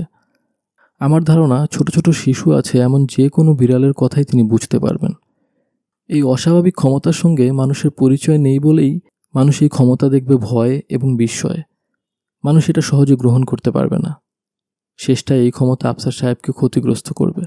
মানুষ কখনোই অস্বাভাবিক কিছু সহজভাবে গ্রহণ করতে পারে না। মিসির আলি অনেক খুঁজে খুঁজে আফসার সাহেবের বাসায় এসেছেন। বাসা থমথম করছে, কোনো সারা শব্দ নেই। বাড়িতে পা দিয়েই তার মনে হলো অশুভ কিছু যেন এই বাড়িতে ছায়া ফেলে আছে। ভয়াবহ কিছু ঘটে গেছে। কলিং বেল টিপতে মীরা এসে দরজা খুললেন। তিনি এমনভাবে তাকালেন যেন মিসির আলিকে চিনতে পারছেন না। মীরার চোখ লাল, হয়তো কাঁদছিলেন। মিসির আলি বললেন, কেমন আছেন? মীরা কয়েক মুহূর্ত চুপ করে থেকে বললেন, ভালো নেই। ভেতরে আসব? আসুন। আফসার সাহেব কোথায়? মীরা চুপ করে রইলেন। মিসির আলি বললেন, আমি বুঝতে পারছি বড় রকমের কোনো ঘটনা ঘটেছে। আপনি কি আমাকে দয়া করে বলবেন কি ব্যাপার? মীরা চাপা গলায় বললেন, আমাদের ওই বিড়ালটা একটা বাচ্চা নিয়ে খুঁজে খুঁজে এই বাড়িতে চলে এসেছিল। কি করে গ্যান্ডারিয়ার এই বাড়ি খুঁজে পেল আমি জানি না। সকালবেলা ঘুম থেকে উঠে দেখি বিড়ালটা তার বাচ্চা নিয়ে চুপচাপ বসে আছে। সুমির আব্বা একগাদা খাবার খেতে দিয়েছে। আমার প্রচণ্ড রাগ হলো। রাগে প্রায় অন্ধ হয়ে গেলাম। আমাদের সমস্ত যন্ত্রণার মূলে এই বিড়াল। আমার মনে হলো এদের শেষ না করতে পারলে আমাদের মুক্তি নেই। তখন আমি খুব একটা খারাপ কাজ করলাম। কি করলেন? খুব নোংরা, খুব কুৎসিত একটা কাজ। বলতে গিয়েও আমি লজ্জায় মরে যাচ্ছি। আমি রান্নাঘরে ঢুকলাম। রান্নাঘরের চুলার চায়ের পানি ফুটছিল। আমি সেই ফুটন্ত পানি এনে এদের গায়ে ঢেলে দিলাম। এত বড় অন্যায় যে আমি করতে পারি তা কখনো কল্পনা করিনি, কিন্তু করেছি। নিজের হাতে ফুটন্ত পানি ঢেলে দিয়েছি। তারপর পানি ঢালার পরই মনে হলো আমি এ কী করলাম। তখন আমি নিজেই এদের নিয়ে হাসপাতালে ছুটে গেছি। হাসপাতালে নিয়ে যাওয়ার পরপরই 2টা বিড়ালই মারা যায়। আফসার সাহেব কোথায়? উনি ঘটনাটা কিভাবে নিয়েছেন? আমার মনে হয় সহজভাবেই নিয়েছেন। বাসায় ফিরে আমি খুব কান্নাকাটি করছিলাম। উনি আমাকে সান্ত্বনা দিচ্ছিলেন। আমার মাথায় হাত বুলাতে বুলাতে বলছিলেন, মানুষ মাত্রই ভুল করে, তুমিও করেছ। ঘটনাটা কবে ঘটেছে? গতকাল। মীরার চোখ দিয়ে ক্রমাগত পানি পড়ছে। তিনি নিজেকে সামলাতে পারছেন না। রুমিসুমি দরজার পর্দা ধরে দাঁড়িয়ে আছে। তাদের মুখ শুকিয়ে এতটুকু হয়ে আছে। মিসির আলি বললেন, আফসার সাহেব কোথায়? মীরা বললেন, ও গিয়েছে ট্রেনের টিকিট কাটতে। সবাইকে নিয়ে এসে ঢাকার বাইরে কোথাও বেড়াতে যেতে চায়। সেটা ভালো হবে, যান ঘুরে আসুন। মিসির আলি উঠে দাঁড়ালেন। তার কাছে মনে হচ্ছে এই পরিবারটি এখন সামলে উঠতে পারবে। বড় ধরনের দুর্ঘটনা এখন এদের কাছাকাছি নিয়ে আসবে। তাছাড়া যেহেতু বিড়াল দুটিও এখন নেই, এটাও এক ধরনের মুক্তি। মিসির আলি বললেন, আমি আজ যাই, আপনারা বাইরে থেকে ঘুরে আসুন, তারপর একদিন এসে চা খেয়ে যাব। মীরা চোখ মুছতে মুছতে নিচু গলায় বললেন, আপনাকে একটা ব্যাপার বলতে চাচ্ছি। আমি যখন বিড়াল দুটোকে নিয়ে রিক্সা করে হাসপাতালে যাচ্ছি, তখন হঠাৎ স্পষ্ট শুনলাম মা বিড়ালটা বলছে, আমি আপনার পায়ে পড়ছি, আপনি আমার বাচ্চাটাকে বাঁচান, এই বেচারা সুন্দর পৃথিবীর কিছুই দেখল না। আমি কথাগুলি স্পষ্ট শুনলাম, যেন বিড়ালটা আমার মাথার ভেতর ঢুকে আমাকে কথাগুলি বলল। এরকম কেন শুনলাম বলুন তো? মিসির আলি কখনো মিথ্যা বলেন না। আজ বললেন, কোমল গলায় বললেন, এটা আপনার কল্পনা। অপরাধ বোধে কাতর হয়েছিলেন বলেই কল্পনায় শুনেছেন। বিড়াল কি আর কথা বলতে পারে? মীরা বললেন, আমারও তাই ধারণা। বলতে বলতে মীরা আবার চোখ মুছলেন। মিসির আলি বাসার দিকে ফিরে চলছেন। শীতের সন্ধ্যা, আকাশ লাল হয়ে আছে। আকাশের লাল আলোয় কি অপূর্বই না দেখাচ্ছে শহরটাকে। হাঁটতে হাঁটতে তার মনে হলো, প্রকৃতি এত সুন্দর করে নিজেকে শুধু মানুষের জন্যই সাজায় না, তার সমস্ত জীবজগতের জন্যই সাজায়।